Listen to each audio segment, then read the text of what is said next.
नमस्कारम। तो आज हम पढ़ेंगे सद्गुरु की एक हिंदी बुक मृत्यु एक कल्पना है। इस बुक की शुरुआत में विषय सूची है जो 3 टॉपिक में है। प्रस्तावना, दूसरा मृत्यु एक कल्पना है और तीसरा है अच्छा और बुरा दुनिया को बांटता है।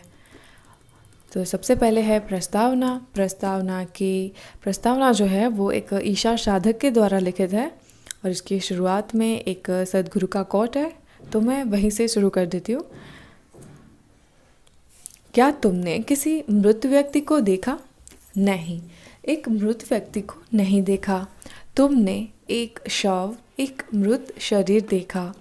जब तुम कहते हो फला व्यक्ति नहीं रहा, गुजर गया, तुम केवल यह कह रहे हो वे हमारे साथ नहीं रहे। इसका अर्थ यह नहीं कि वे अब अस्तित्व में नहीं रहे। मृत्यु एक कल्पना है, मृत्यु एक भ्रांति है, यह मिथ्या है। कई लोगों ने इसके बारे में बातें की और तुम्हें विश्वास दिलाया। मृत्यु जैसी कोई चीज़ नहीं है, मात्र जीवन है, सिर्फ जीवन। एक आयाम से दूसरे से तीसरे आयाम में जाना।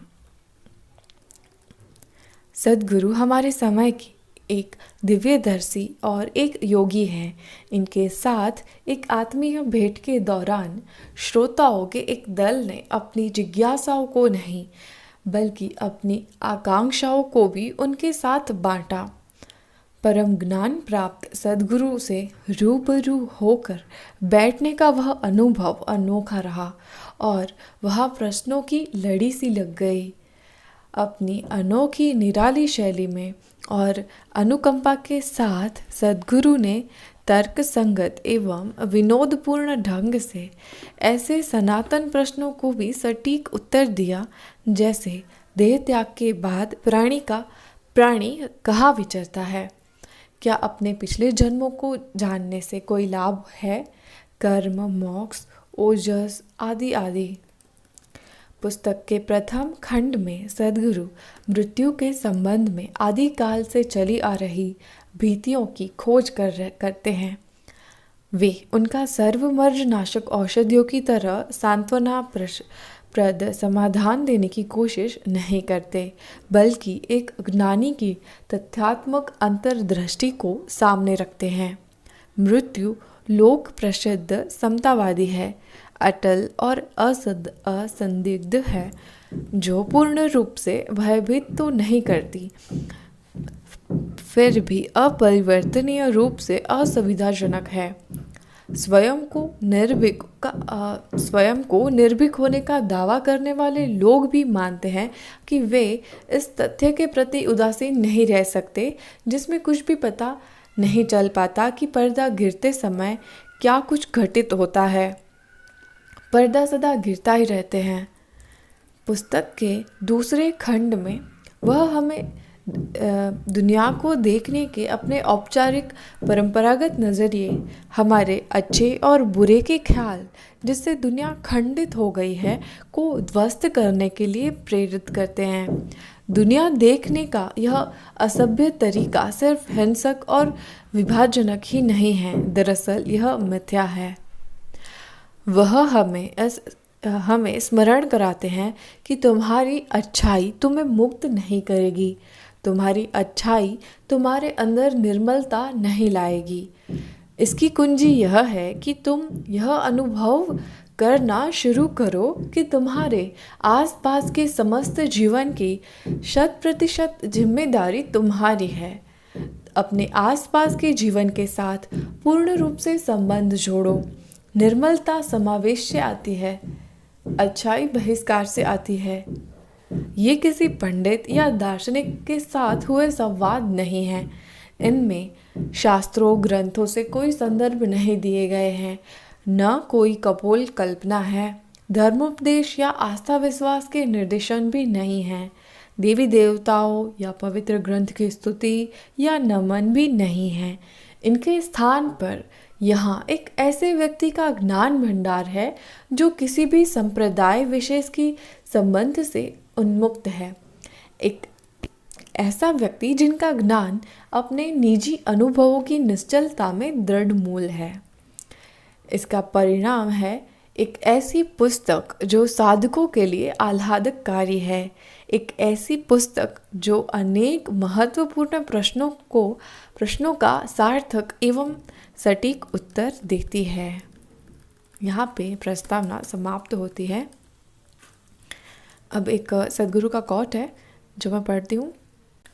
सद्गुरु कहते हैं, अपने शरीर से परे प्राणी का आगे बढ़ना इस बात पर निर्भर नहीं करता कि वह संसार में क्या था और वह अपने बारे में क्या सोचता था या सब लोग उसके बारे में क्या सोचते थे। यह सिर्फ इस पर निर्भर करता है कि वह कितना जागरूक है, उसने अपने अंदर इस भौतिक शरीर के परे कितना कुछ पैदा किया है। अब नेक्स्ट टॉपिक, मृत्यु एक कल्पना है, शुरू होता है। यह शुरू होता है एक प्रश्नकर्ता के प्रश्न से जिसका उत्तर सद्गुरु देंगे। तो प्रश्नकर्ता, हमें हमेशा यह सुनने को मिलता है कि एक व्यक्ति को इस जीवन मृत्यु के चक्र से बाहर निकलना चाहिए, उसे मुक्त होना चाहिए। क्या आप इस पर कुछ प्रकाश डाल सकते हैं सद्गुरु? सद्गुरु कहते हैं, तो तुम जीवन मृत्यु के चक्र को समाप्त करने, उससे निकलने के बारे में पूछ रहे हो। मैं हमेशा कहता हूँ कि तुम्हें ऐसी किसी चीज़ पर विश्वास नहीं करना चाहिए जिसका तुमने अभी तक अनुभव नहीं किया है। यह कोई मायने नहीं रखता कि यह कौन कह रहा है। इसका अर्थ यह नहीं कि तुम उस पर अविश्वास करो। नहीं, तुम बस नहीं जानते हो। बात सिर्फ इतनी ही है। कोई व्यक्ति तुम्हें कोई कहानी सुना रहा है, तुम्हें पता नहीं है कि वह सत्य है या नहीं है। तो यदि मैं भी कुछ कहता हूँ तो उस बेकार की बात पर भरोसा मत करो, लेकिन इस पर अविश्वास भी ना करो। सिर्फ इस पर गौर करो। कोई इतने सारे लोगों के सामने बैठकर बिल्कुल बेकार की बातें, बिल्कुल बेतुकी बातें करने के लिए इच्छुक है, तो मैं ज़रा देखूं यह सब किस बारे में है। यदि तुम में इतना खुलापन है तो तुम्हारे जीवन में संभावना बची हुई है। यदि तुम विश्वास करते हो तो तुम इसे मार दोगे। यदि तुम अविश्वास करते हो तब भी तुम इसे मार दोगे। समझे तुम? मृत्यु का अस्तित्व है। क्या तुम कभी मरे हो किसी भी तरह से? क्या तुम्हारी कभी मृत्यु हुई है? नहीं। क्या तुमने कभी किसी मृत व्यक्ति को देखा है? तुमने देखा? कहाँ? प्रश्नकर्ता, अंतिम संस्कार के समय। सद्गुरु कहते हैं, अंतिम संस्कार में तुमने एक मृत व्यक्ति को देखा? तुमने एक शव, एक मृत शरीर देखा। क्या तुमने एक मृत व्यक्ति को देखा? नहीं, तुम एक मृत व्यक्ति को नहीं देखा। तुमने इसका अनुभव नहीं किया। या तुम किसी से मिले हो या तुम किसी से मिले हो जो मर गया हो और उसने तुम्हें वापस आकर बताया हो कि मैं इस तरह से मरा था? नहीं, तुम मरे नहीं हो। तुमने मरे हुए व्यक्ति को भी नहीं देखा, न ही तुमसे कोई मृत व्यक्ति मिला है। तो बेकार का विचार कहाँ से आया तुम्हारे मन में कि तुम मरोगे? मृत्यु एक कल्पना है। कई लोगों ने इसके बारे में बातें की और तुम्हें विश्वास दिलाया। मृत्यु जैसी कोई चीज़ नहीं है, मात्र जीवन है। जीवन, सिर्फ जीवन। एक आयाम से दूसरे में, दूसरे से तीसरे आयाम में जाना। जब भौतिक शरीर बहुत कमज़ोर हो जाता है, दुर्बल हो जाता है और किन्हीं कारणों से टूट जाता है, चाहे तुम्हारी कार कहीं टकरा जाए, या बहुत पीने से तुम्हारा लीवर खराब हो जाता है, या तुम किसी के प्रेम में पड़ते हो और तुम्हारा दिल टूट जाता है, या तुम्हारा शरीर बहुत बूढ़ा और दुर्बल हो जाता है। किसी भी कारण से जब शरीर जीवन को वहन करने योग्य नहीं रह जाता तो जीवन को इसे छोड़कर आगे बढ़ना पड़ता है, इसीलिए वह ऐसा करता है। तो जब तुम कहते हो फला व्यक्ति नहीं रहा, गुजर गया, तुम केवल यह कह रहे हो वे हमारे साथ नहीं रहे। तुम यह नहीं कह रहे हो कि वे सचमुच नहीं रहे। वे केवल तुम्हारे साथ नहीं रहे जिस तरह से तुम उन्हें जानते थे। तो जब कोई शरीर त्यागता है, इसका मूल कारण यह होता है कि वह भौतिक शरीर जीवन को चलाने और उसका पोषण करने के लायक नहीं रह जाता। जब ऐसा होता है तो उस प्राणी का क्या होगा? भौतिक शरीर और सचेतन मन चला जाएगा। विवेक विचार करने वाला, विश्लेषण करने वाला मन चला गया, परंतु मन का मूल तत्व नहीं गया। क्या तुम समझ रहे हो मैं क्या कह रहा हूँ? तो उसमें अब भी वे गुण हैं, परंतु उसमें कोई विवेक विचार नहीं है। तो एक चीज़ तुम्हें बहुत अच्छी तरह से समझ लेनी होगी। जब कोई मरता है, यह मायने नहीं रखता कि वह तुम्हारे पिता थे, तुम्हारी माँ थी, या तुम्हारे पति थे, तुम्हारी पत्नी थी, बच्चा था, या तुम्हारा बहुत प्रिय मित्र था। जिस क्षण वह शरीर छोड़ता है, उसका तुमसे कोई संबंध नहीं रह जाता, क्योंकि जो भी वह तुम्हारे बारे में जानते थे वह सब भौतिक था, है कि नहीं? जब मैं भौतिक कहता हूँ तो उसका अर्थ मात्र शरीर ही नहीं, बल्कि मन और भावनाएं भी हैं। तुम उस व्यक्ति के बारे में जो कुछ भी जानते हो और वह व्यक्ति तुम्हारे बारे में जो कुछ भी जानता है, वह या तो भौतिक शरीर के स्तर पर है या मन और भावना के स्तर पर है। ये सारी चीज़ें उसी भौतिक की सीमा में आती है। तो जब वह भौतिक को छोड़ देता है, ये सारी चीज़ें भी चली जाती है और फिर मैं या मेरे मृत पिता जैसी कोई चीज़ नहीं रह जाती। जैसे ही वे मरे कि अब वे तुम्हारे पिता नहीं रहे, वे जा चुके, अब खत्म हो गए। तो जैसे जैसे यह विवेक विचार करने वाला मन चला जाता है, वह प्राणी अपनी प्रवृत्तियों के अनुसार आगे बढ़ेगा। यही कारण है कि भारत में व्यक्ति की मृत्यु जिस प्रकार होती है, उसे इतना अधिक महत्व दिया जाता है, ताकि वह जिन प्रवृत्ति को लेकर आगे बढ़ता है, उन्हें हम एक खास तरह से स्थापित कर सकें। यह मायने नहीं रखता कि उस व्यक्ति ने किस तरह का जीवन जिया है, किंतु जब अंतिम क्षण में हम राम राम या किसी अन्य पावन नाम का उच्चारण करते हैं, इसके पीछे मूल विचार यही है कि मरने वाले में थोड़ी जागरूकता पैदा की जाए, जिससे वह किसी भय या लालच के माहौल में प्राण त्याग न करे।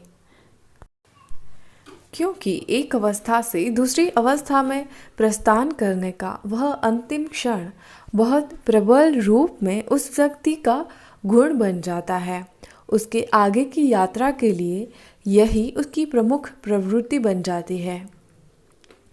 इसे तुम आज रात सोते समय आजमा सकते हो। उस अंतिम क्षण में जब तुम जागृत अवस्था से निद्रा अवस्था में प्रवेश कर रहे होते हो, तब ध्यान देना कि तुम उस वक्त जागरूक रह सको। तुम देखोगे कि अगर तुम जागरूक रहने की कोशिश करते हो तो तुम जगे रहोगे। जब तुम अपनी जागरूकता खो दोगे, तभी तुम निद्रा में प्रवेश करोगे। किंतु यदि तुम उस क्षण में जागरूकता बनाए रखने में समर्थ रहे, तो कुछ अद्भुत चीज़ घटित होगी। यदि तुम जागरूक न रह सको, तो निद्रा के उन चंद क्षणों में स्वयं में कुछ गुण लाने की कोशिश करना। यूँ कहें कि तुम अपने अंदर बहुत ही प्रेमपूर्ण रहो या अपने अंदर अत्यधिक प्रसन्नता का अनुभव करो। तुम देखोगे कि यह गुण तुम्हारी निद्रा अवस्था के दौरान निरंतर जारी रहेगा। यदि तुम जागरूक अवस्था से निद्रा अवस्था में जाने के अंतिम क्षणों में कुछ गुण ला सकते हो, तो वह गुण बराबर जारी रहेगा। ठीक यही बात मृत्यु के साथ भी घटित होती है। यदि अंतिम क्षणों में अपने अंदर कुछ गुण लाए जाए, तो वह गुण आगे भी जारी रहेगा। इसी समझ के कारण भारत में जब लोग मरना चाहते हैं, तो वे अपने निवास स्थान में नहीं मरना चाहते, वे काशी जाकर मरना चाहते हैं। तुम जानते हो ना, अभी भी लोग वहाँ जाते हैं। काशी नगरी मोक्ष नगरी कहलाती है। लाखों लोग वहाँ जाकर मृत्यु की प्रतीक्षा में बैठे रहते हैं, क्योंकि सदियों से काशी सिद्ध ज्ञानी महात्माओं का केंद्र स्थान रही है। अब तो नहीं, पहले वह केंद्र हुआ करती थी। इसीलिए लोग समझते थे यदि वे वहां जाकर देह त्याग करेंगे तो कहीं से अदृश्य सहायता मिलेगी और वे सही मनोदशा लेकर सही स्थिति में प्राण त्याग कर सकेंगे। यदि जीवन ऊर्जा अत्यधिक प्रचंड हो जाती है तो तुम शरीर में नहीं बने रह सकते। यदि जीवन ऊर्जा बहुत क्षीण हो जाती है तब भी तुम शरीर में नहीं बने रह सकते। तो जीवन मृत्यु का जो यह चक्र है, माना कि शरीर किसी कारण से नष्ट हो जाता है पर प्राण ऊर्जा तब भी कंपायमान रहती है। शरीर टूट जाता है, चाहे जैसे भी हो, चाहे तुम खुद को गोली मार लो या टक्कर खाओ या नशे में धुत होकर खत्म हो जाओ या कुछ भी करो। यदि प्राण ऊर्जा क्षीण नहीं होती किंतु शरीर किसी वजह से टूट जाता है या नष्ट हो जाता है, तब इस प्राणी का परागमन काल बहुत लंबा होता है। एक दूसरा शरीर धारण करने में इसे कुछ वक्त लगता है, क्योंकि ऊर्जा की वह कंपनशीलता अभी भी कायम रहती है और उसे स्वयं को क्षीण करना होता है। जब तक यह ऊर्जा क्षीण नहीं होती वह प्राणी दूसरा शरीर नहीं पा सकता। यदि तुम्हें यह शरीर त्यागना है तो तुम्हारी ऊर्जा को क्षीण होना चाहिए। यदि तुम्हें दूसरे शरीर में प्रवेश करना है तो तुम्हारी ऊर्जा को क्षीण होना चाहिए। यही समाधि कही जाती है, जहाँ तुम चेतना पूर्वक जीवन ऊर्जा की तीव्रता को कम करते हो। उस दशा में तुम इतने क्षीण हो जाते हो कि यदि तुम चाहो तो अपने शरीर से बाहर निकल सकते हो और तुम किसी और चीज़ में प्रवेश कर सकते हो। यह संभव होता है क्योंकि तुम्हारी ऊर्जा एकदम क्षीण हो जाती है। उसमें सामान्य अस्तित्व में बने रहने के लिए कंपन नहीं रह जाता। एक चीज़ है जिसे हम प्रारब्ध कहते हैं। तुमने प्रारब्ध शब्द सुना है? एक जीवन काल के लिए आवंटित कर्म को प्रारब्ध कहते हैं। व्यक्ति को इसे अपने जीवन काल में समाप्त करना होता है, क्योंकि तुम्हारे जो भी संचित कर्म हैं, यदि वे सारे एक ही जन्म में मिल जाए तो तुम जी नहीं सकोगे। तुम्हारा एक भंडार घर है, एक गोदाम जिसका नाम संचित कर्म है। तुम उन सारे कर्मों का जो तुम्हारे भंडार घर में हैं एक साथ निर्वाह नहीं कर सकते हो, इसलिए उसका कुछ अंश तुम्हें इस जीवन में विसर्जित करने के लिए दिया जाता है। परंतु सामान्यतः लोग पुराने कर्मों से निपटने के बजाय और नए कर्म इकट्ठा कर लेते हैं।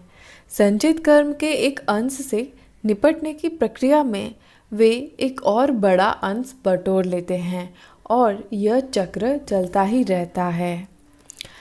यह चक्र चलता ही रहेगा इसलिए नहीं क्योंकि तुम्हें कोई दंड या पुरस्कार दिया जा रहा है। यह तो बस प्रकृति है जो अपना चक्र पूरा करती रहती है। तो जब तुम्हारे अंदर एक खास जागरूकता पैदा होती है, इसलिए नहीं कि तुम कुछ पढ़ते हो, बल्कि तुम कहीं ना कहीं इस चक्र की अर्थहीनता को महसूस करने लगते हो। यह सब सुंदर है और हम इसका आनंद भी ले रहे हैं, परंतु ऐसे ही बस चलते रहना इसका कोई मतलब नहीं बनता। यह जब जागरूकता पैदा होती है तभी तुम मुक्ति की बात करते हो। मुक्ति का अर्थ है तुम इस जीवन मरण की प्रक्रिया से छुटकारा पाना चाहते हो, इसलिए नहीं कि तुम दुख या पीड़ा का अनुभव करते हो। पीड़ित लोग मुक्ति पा भी नहीं सकते। तुम कुशल हो, तुम आनंद में हो, परंतु तुमने किंडरगार्टन में बहुत खेल लिया, तुम ऊब गए हो, अब तुम आगे बढ़ना चाहते हो। तुम्हारा स्कूली जीवन चाहे कितना भी सुंदर क्यों ना हो, क्या तुम कॉलेज जाना नहीं चाहते? बस यही बात है। तुमने यह सब बहुत देख लिया, अब तुम आगे कहाँ जाना चाहते हो? तो यह प्राणी इस मैं को अभी तुम चाहे जिस भी नाम से जानते हो, यह एक बुलबुले की तरह है। मैं हमेशा नकारात्मक शब्दावली का प्रयोग करता हूँ ताकि तुम्हारी कल्पनाओं में कहीं पर न लगाए। तो इसे यूँ कहें, तुम्हारी रिक्तता या तुम्हारा अंधकार, क्योंकि यदि मैं प्रकाश कहूँ तो तुम हर जगह चमकने लग जाओगे। यदि मैं ईश्वर कहूँ तो तुम हास्यास्पद काम करने लगोगे। तुम रिक्तता या अंधकार के बारे में ज़्यादा कुछ कल्पना नहीं कर सकोगे, है कि नहीं? तुम अपने अंधकार के बारे में किसी से बात करना नहीं चाहोगे। परंतु यदि मैं कहूँ कि तुम ज्योति स्वरूप हो, प्रकाश हो, तो तुम बाहर जाकर अपने पड़ोसी से कहना चाहोगे, मैं एक दिव्य प्रकाश हूँ। इसलिए हम हमेशा नकारात्मक शब्दावली का प्रयोग करते रहते हैं, जिससे कि तुम्हारी कल्पनाशीलता तुम्हें उड़ा न ले जाए और तुम्हें विभ्रांत न कर दे। तुम्हारे भीतर का यह रिक्त स्थान एक बुलबुले के समान है। कर्म इस बुलबुले की दीवार है। बिना कार्मिक तत्व के तुम्हारा कोई अस्तित्व नहीं है। कर्म तुम्हारा शत्रु नहीं है। केवल कार्मिक तत्व के कारण तुम इस शरीर से चिपके हुए हो। यदि तुम्हारे समस्त कर्मों को मिटा दिया जाए तो तुम इस शरीर में नहीं टिक सकते। यदि तुम इस भौतिक शरीर से बाहर भी निकल जाते हो तब भी यह बुलबुला बना रहता है, और जैसे ही यह अपनी कंपनशीलता खो देता है, यह स्वाभाविक रूप से दूसरा शरीर पा लेता है। ठीक अभी हम इस बुलबुले को फोड़ना चाहते हैं। जब तुम कहते हो मैं मुक्ति चाहता हूँ, तुम यही कह रहे हो कि तुम इस बुलबुले को कुछ चुभा कर फोड़ना चाहते हो, ताकि इस बुलबुले के अंदर जो रिक्तता है वह फट जाए। मान लेते हैं कि हम यहाँ बुलबुले उड़ाते हैं, ढेर सारे बुलबुले, पर जिस क्षण वह फटते हैं उन बुलबुलों के भीतर की वायु कहाँ चली जाती है? वह समिष्ट का अंश बन गई। मुक्ति का अर्थ बस यही है। आत्मज्ञान का अर्थ भी यही है। यदि तुम पहले से इस तथ्य को नहीं जानते, अधिकतर प्राणियों के लिए उनके आत्मज्ञान का क्षण और उनके देह त्याग का क्षण हमेशा एक ही होता है। दोनों एक साथ घटित होते हैं। केवल कुछ एक व्यक्ति ऐसे हैं जो शरीर के दाव पेच को जानते हैं, जो शरीर के मौलिक विज्ञान को जानते हैं। वे ही एक खास समय तक शरीर में बने रहने में सक्षम हो पाते हैं, अन्यथा देह त्याग का समय और आत्मज्ञान का समय एक ही है। यदि जीवन ऊर्जा बहुत तीव्र हो जाती है तो तुम शरीर में नहीं बने रह सकते हो। यदि जीवन ऊर्जा अति क्षीण हो जाती है तब भी तुम शरीर में नहीं बने रह सकते हो। सिर्फ एक खास स्तर की तीव्रता में ही तुम शरीर में बने रह सकते हो। यदि तुम तीव्रता को एक निश्चित स्तर से ज़्यादा बढ़ा लेते हो तो तुम इस शरीर को छोड़ दोगे। यदि तुम इसे खास स्तर से नीचे ले जाते हो तब भी तुम शरीर छोड़ दोगे। इसलिए दो तरह के योग हैं जिन्हें तुम संसार में देख सकते हो। एक तो है शरीर विच्छेदन, जिससे तुम क्षण हो जाते हो ताकि तुम प्रस्थान कर सको। दूसरा है तीव्रता को इतना अधिक बढ़ा लेना कि भौतिक शरीर तुम्हें धारण न कर सके। इसलिए यदि यह बहुत तीव्र हो जाती है या बहुत क्षीण हो जाती है तो दोनों तरह से भौतिक शरीर तुम्हें धारण नहीं कर सकता। तो दो तरह के योग किए जा रहे हैं, एक क्षीण होने के लिए, दूसरा तीव्र होने के लिए। सामाजिक स्तर पर तीव्र बनाने वाले को अधिकतर स्वीकार किया जाता है, मगर इससे कोई फर्क नहीं पड़ता। कोई तुम्हारे बारे में क्या सोचता है, जहाँ तक अस्तित्व का सवाल है उसका कोई औचित्य नहीं होता।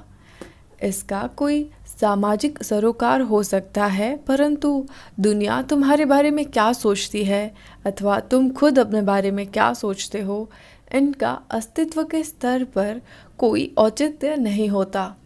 जब तुम आध्यात्मिकता की बात करते हो तो तुम यह देख रहे हो कि अस्तित्व के स्तर पर कैसे प्रगति करनी है, सामाजिक स्तर पर नहीं। मनोवैज्ञानिक स्तर पर नहीं या भावनात्मक स्तर पर नहीं। तुम अस्तित्व के स्तर पर निरंतर आगे बढ़ना चाहते हो। तुम वास्तव में कहीं पहुंचना चाहते हो, क्योंकि तुम्हारी भावनाएं, तुम्हारा समाज, तुम्हारा मनोविज्ञान सब कुछ कल्पना मात्र है, विशुद्ध कल्पना है। तुम्हें यहाँ पसंद नहीं है, परंतु क्या ऐसा नहीं है? हो सकता है कोई बहुत सुखद कल्पना हो, पर फिर भी है तो कल्पना ही, है कि नहीं? इसीलिए अपने शरीर से परे प्राणी का आगे बढ़ना इस बात पर निर्भर नहीं करता कि वह संसार में क्या था और वह अपने बारे में क्या सोचता था या सब लोग उसके बारे में क्या सोचते थे। यह सीधे इस पर निर्भर करता है कि वह कितना जागरूक है, उसने अपने अंदर इस भौतिक शरीर के परे कितना कुछ पैदा किया है। क्योंकि जब तक तुम इस शरीर में हो तभी तक तुम सचेतन कर्म कर सकते हो। जैसे ही तुम शरीर छोड़ देते हो फिर कोई सचेतन कर्म संभव नहीं होता, क्योंकि बुद्धि का विवेक विचार वाला विभेदनकारी आयाम तुमसे अलग हो जाता है। मानव जन्म क्यों इतना मूल्यवान है? इसका मुख्य कारण यही है। मानव जीवन यही एकमात्र ऐसा जीवन है जिसमें तुम अपने विवेक विचार के इस्तेमाल से जागरूक होकर कर्म कर सकते हो। इससे कोई फर्क नहीं पड़ता कि अभी तक तुमने किस तरह का जीवन जिया है, तब भी तुम इस क्षण में जागरूक होकर कर्म कर सकते हो, है कि नहीं? अभी तक तुमने बहुत विविध सा जीवन जिया है, इससे कोई फर्क नहीं पड़ता, फिर भी तुम इस क्षण जागरूक होकर कर्म कर सकते हो। यह स्वतंत्रता और निर्णय लेने का अधिकार सदैव तुम्हारे पास है। तो यदि यह चेतना जागती है और एक खास स्तर की तीव्रता पैदा होती है, या यदि तीव्रता को एक खास स्तर के नीचे लाया जाता है, दोनों तरह से तुम्हारा इस शरीर में बने रहना नामुमकिन हो जाता है। जब एक ऐसी स्थिति पैदा होती है तब तुम्हारे लिए उस बुलबुले को पूर्ण रूप से फोड़ना की संभावनाएं पैदा होती है। यदि तुम उस बुलबुले को फोड़ना चाहते हो और तब भी शरीर को रखना चाहते हो, तब तुम्हें आंतरिक इंजीनियरिंग की आवश्यकता होगी। शरीर को बनाए रखने के लिए तुम्हें सारी युक्तियों को जानना ज़रूरी होता है, या तुम्हें कुछ सचेतन कर्म करने पड़ते हैं। इसके लिए लोग कई प्रकार की चीज़ें करते हैं।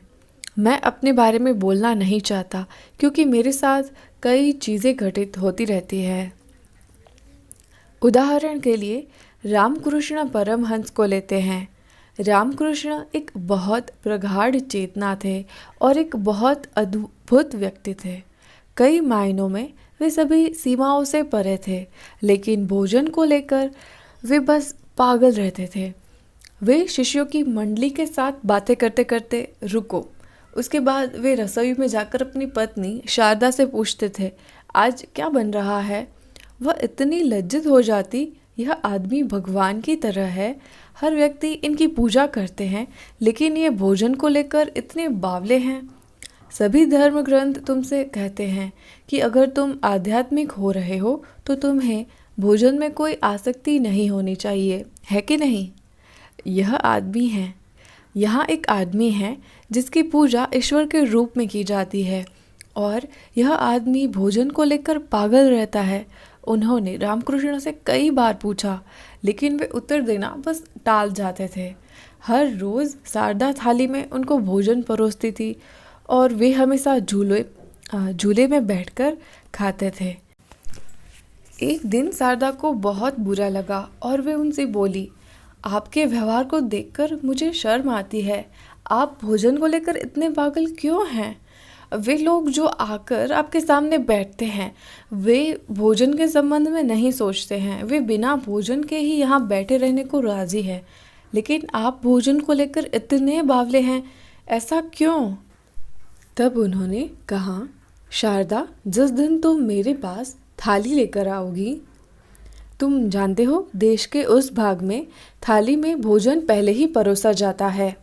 विशेषकर बंगाल में थाली बड़ी होती है और सारे व्यंजन पहले से परोसे हुए होते हैं। रामकृष्ण परमहंस हमेशा झूले पर बैठकर मज़े से खाना खाते थे। तो रामकृष्ण ने कहा, शारदा, जिस दिन तुम मेरे पास थाली लेकर आओगी और अगर मैंने उसमें कोई रुचि नहीं दिखाई तो समझ जाना कि मेरे अब केवल 3 दिन ही बचे हुए हैं। 6 साल बाद उनके उस नियमित स्थान झूले पर जब शारदा उनके लिए थाली परोस कर लाई तो रामकृष्ण ने भोजन में कोई रुचि नहीं दिखाई। उन्होंने अपना मुंह मोड़ लिया। फिर वे जान गई कि अब समय आ गया है और वे विलाप करने लग गई। रामकृष्ण ने कहा, अब रोने से कोई फायदा नहीं है, अब समय आ गया है। एक सचेतन इच्छा पैदा करने के लिए वे भोजन को सचेतन कर्म के रूप में इस्तेमाल कर रहे थे, अपने शरीर में किसी तरह बने रहने के लिए। हर रोज़ दिन में कम से कम 10 बार भोजन के बारे में सोचते थे, अन्यथा यदि वे यहाँ इस तरह बैठते तो शरीर छूट गया होता। कुछ कार्य करने के लिए उन्होंने अपने लिए कुछ योजना बना रखी थी, इसलिए वे अपने शरीर को कुछ समय के लिए रोके रखना चाहते थे। इस प्रकार अलग अलग योगी अलग अलग विधियाँ अपनाते हैं। कुछ सरल होती है, कुछ बहुत जटिल होती है। कई प्रकार की प्रक्रियाएं हैं।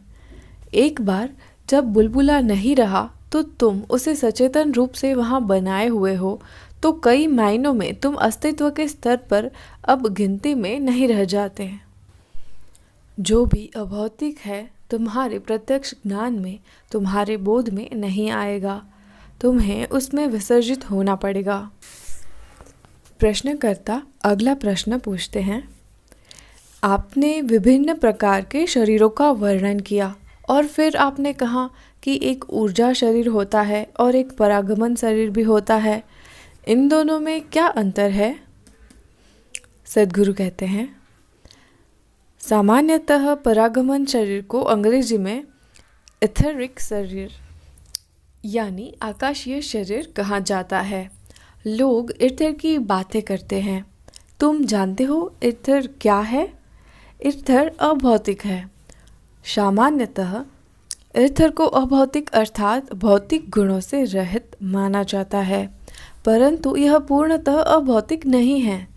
यह भौतिक एवं अभौतिक के बीच की अवस्था है। जो अभौतिक है वह कभी तुम्हारे बोध में नहीं होता जब तक कि तुम स्वयं वह नहीं बन जाते। जो भौतिक है उसे तुम्हारे बोध में लाया जा सकता है। इस अस्तित्व में जो कुछ भी भौतिक है उन सबको तुम्हारे बोध में लाया जा सकता है। इसके लिए महज थोड़ा समय लगाने और काम करने की ज़रूरत है। यह संभव है। यदि तुम आवश्यक साधना करते हो तो अस्तित्व में जो कुछ भी भौतिक है उसे तुम्हारे बोध में लाया जा सकता है। यह तुम्हारे बोध से बाहर नहीं हो सकता। इसे करना संभव है। पर जो अभौतिक है तुम्हारे प्रत्यक्ष ज्ञान में, तुम्हारे बोध में नहीं आएगा। तुम्हें उसमें विसर्जित होना पड़ेगा। दूसरा कोई उपाय नहीं है। इसलिए ईश्वर के प्रति समर्पण के बारे में इतनी बात की जा रही है। वे लोग तुमसे वही कहने की कोशिश कर रहे हैं कि जो कुछ भी भौतिक से परे है उसे समझा नहीं जा सकता। तुम्हें समर्पण करना होगा।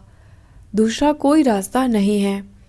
इसी वजह से समर्पण के बारे में इतनी सारी चर्चाएं और इतने सारे भ्रम विकृतियां फैली हुई है, क्योंकि जो भौतिक से परे है उसे किसी भी सूरत में तुम्हारे द्वारा समझा नहीं जा सकता। तुम उसमें स्वयं को विलीन कर सकते हो। तुम उसमें सिर्फ विसर्जित हो सकते हो। सरेंडर यानी समर्पण सही शब्द तो नहीं है, परंतु सामान्यतः इसी का ही प्रयोग होता है। तो भौतिक और अभौतिक के बीच संक्रमण के इस आयाम को एक हद तक समझा जा सकता है। यह बहुत साल पहले घटित हुआ था। कई साल पहले मैं अपने फार्म की पुताई कर रहा था। मैं पुताई के आसान तरीके ईजाद करना चाहता था। मेरे पास समय नहीं था, क्योंकि मैं अकेले ही पूरे फार्म की पुताई कर रहा था। तो मैं क्या करता, मैंने ब्रश डुबाया और एक छोर से दूसरे छोर तक गया। मैंने उसे पुनः डुबाया और एक छोर से दूसरे तक चला गया। हंसते हंसते हंसते हैं। तो पहली बार आलिप करने के लिए मैंने ब्रश को डुबाया और चल दिया। जहाँ से शुरू किया वहाँ आलिप की परतें मोटी रही, आगे जाकर पतली और पतली होती गई। महीने होते होते एकदम गायब हो गई। मैं वहाँ बैठ गया और इस घटना ने मेरे मन मस्तिष्क को पूरी तरह से उद्वेलित कर दिया, क्योंकि मेरे लिए संपूर्ण अस्तित्व ठीक वही मेरे सामने था। संपूर्ण अस्तित्व यही है। जो भी स्थूल है वह सूक्ष्म से सूक्ष्मतर होता जाता है और अंततः अभौतिक बन जाता है। और जब यह अभौतिक बन जाता है तब तुम इसे ईश्वरीय कहते हो। जब यह स्थूल होता है तुम इसे चट्टान या पदार्थ कहते हो। पदार्थ से अपदार्थ बनने के बीच में स्थूलता और सूक्ष्मता के कई स्तर होते हैं। संपूर्ण अस्तित्व ऐसा ही है। तो जहाँ पहुँचकर रंग बहुत पतला हो जाता है तुम उसी बिंदु की बात कर रहे हो। तुम्हारे मन मस्तिष्क ने तुमसे कई बार झूठ बोला, परंतु तुम्हारे शरीर ने कभी तुमसे झूठ नहीं बोला। प्रश्नकर्ता अगला प्रश्न पूछते हैं, गुरुजी, क्या अपने पिछले जन्मों को जानने से कोई लाभ है? क्या कोई तरीका है जिससे हम सचेतन रहते हुए उनको जान सके, देख सके? सद्गुरु कहते हैं, पिछले जन्मों को जानने का क्या कोई तरीका है, यही पूछ रहे हो ना? पूर्व जन्म के बारे में जानने के लिए आजकल अनेक वाहियात काम किए जा रहे हैं, मुझे यह मालूम है। यह सब बेहूदगी से भरी मनोवैज्ञानिक कसरतें हैं। यदि तुम सचमुच अतीत की बातों को देखना चाहते हो तो उसके लिए अपने आप को चेतना के उन्नत स्तरों तक उठाना होगा, जो तुम्हें तुम्हारी स्मृतियों की गलियों के आर पार ले जाएगा। परंतु इससे फ़ायदा क्या है? अभी जो कुछ भी तुम इस जीवन में घट रहा है, इन चीज़ों से तो तुम अपनी स्मृति को संभाल नहीं पा रहे हो। जो 10 साल पहले हुआ था उसको लेकर तुम अभी तक पीड़ित हो। अब जबकि तुम एक ऐसी स्थिति में हो, अगर तुम्हें 10 जन्मों पहले का हाथ से रूबरू करा दिए जाए तो क्या होगा? वह अनुभव तुम्हें पागल कर देगा, है ना? जिसे भी तुम पूर्व जन्म कहते हो, स्मृति के संदर्भ में वे सिर्फ अचेतन परतें हैं। यदि तुम स्वयं को चेतना के उन्नत स्तरों तक उठा लोगे तो मस्तिष्क की ये अचेतन परतें जो तुम्हें भीतर से संचालित कर रही है, उन्हें तोड़कर विसर्जित किया जा सकता है। क्या तुम्हें संयमा की झलकें दिखाई गई? संयमा ईशा योग केंद्र में आयोजित 8 दिन का उच्च स्तरीय कार्यक्रम है। यह एक बहुत ही गहनशील प्रक्रिया है। यदि मैं कहूँ कि संयमा में क्या क्या होता है तो तुम भयभीत होगे या विश्वास नहीं करोगे। इसे यूँ कहें कि अभी तुम यहाँ बैठे हो, ध्यान कर रहे हो, कुछ समय बाद तुम पूर्ण रूप से जागरूक हो, परंतु अचानक तुम पाते हो कि तुम्हारा शरीर सांप की तरह रेंगना शुरू कर देता है। तुम्हें इसका बोध हो रहा है, तुम इसे रोकना चाहते हो, परंतु शरीर एक सांप की तरह रेंग रहा है। तुम ध्यान से बाहर आते हो, तुम बिल्कुल सामान्य हो जाते हो। तुम ध्यान में बैठते हो, शरीर रेंगने लगता है। फिर हो सकता है यह चिड़िया की तरह फुदकने लगे, संभव है यह कुत्ते की तरह या एक बाघ की तरह किसी और प्राणी की तरह चलने लगे। यह कई रूप ले सकता है। ऐसा इसलिए हो रहा है क्योंकि मन मस्तिष्क की अचेतन परतों में बहुत से आयाम ऐसे हैं जो तुम्हारी पहुंच के बाहर है, परंतु तुम्हारे हर एक कार्य को वे प्रभावित करते हैं। तो यदि तुम उस प्रक्रिया से गुजरते हो जहां चेतना के उच्च स्तरों से तुम उन अचेतन परतों को चेतन अवस्था में लाते हो, स्मृति के तल पर नहीं परंतु ऊर्जा और अनुभव के तल पर, तुम इन चीज़ों से निपट सकते हो और स्वयं को अपने भीतर बड़े पैमाने पर उन्मुक्त रख सकते हो। उस संदर्भ में यह लाभप्रद है, परंतु स्मृति के स्तर पर कुछ भी याद करने का कोई अच्छा परिणाम नहीं होने वाला है।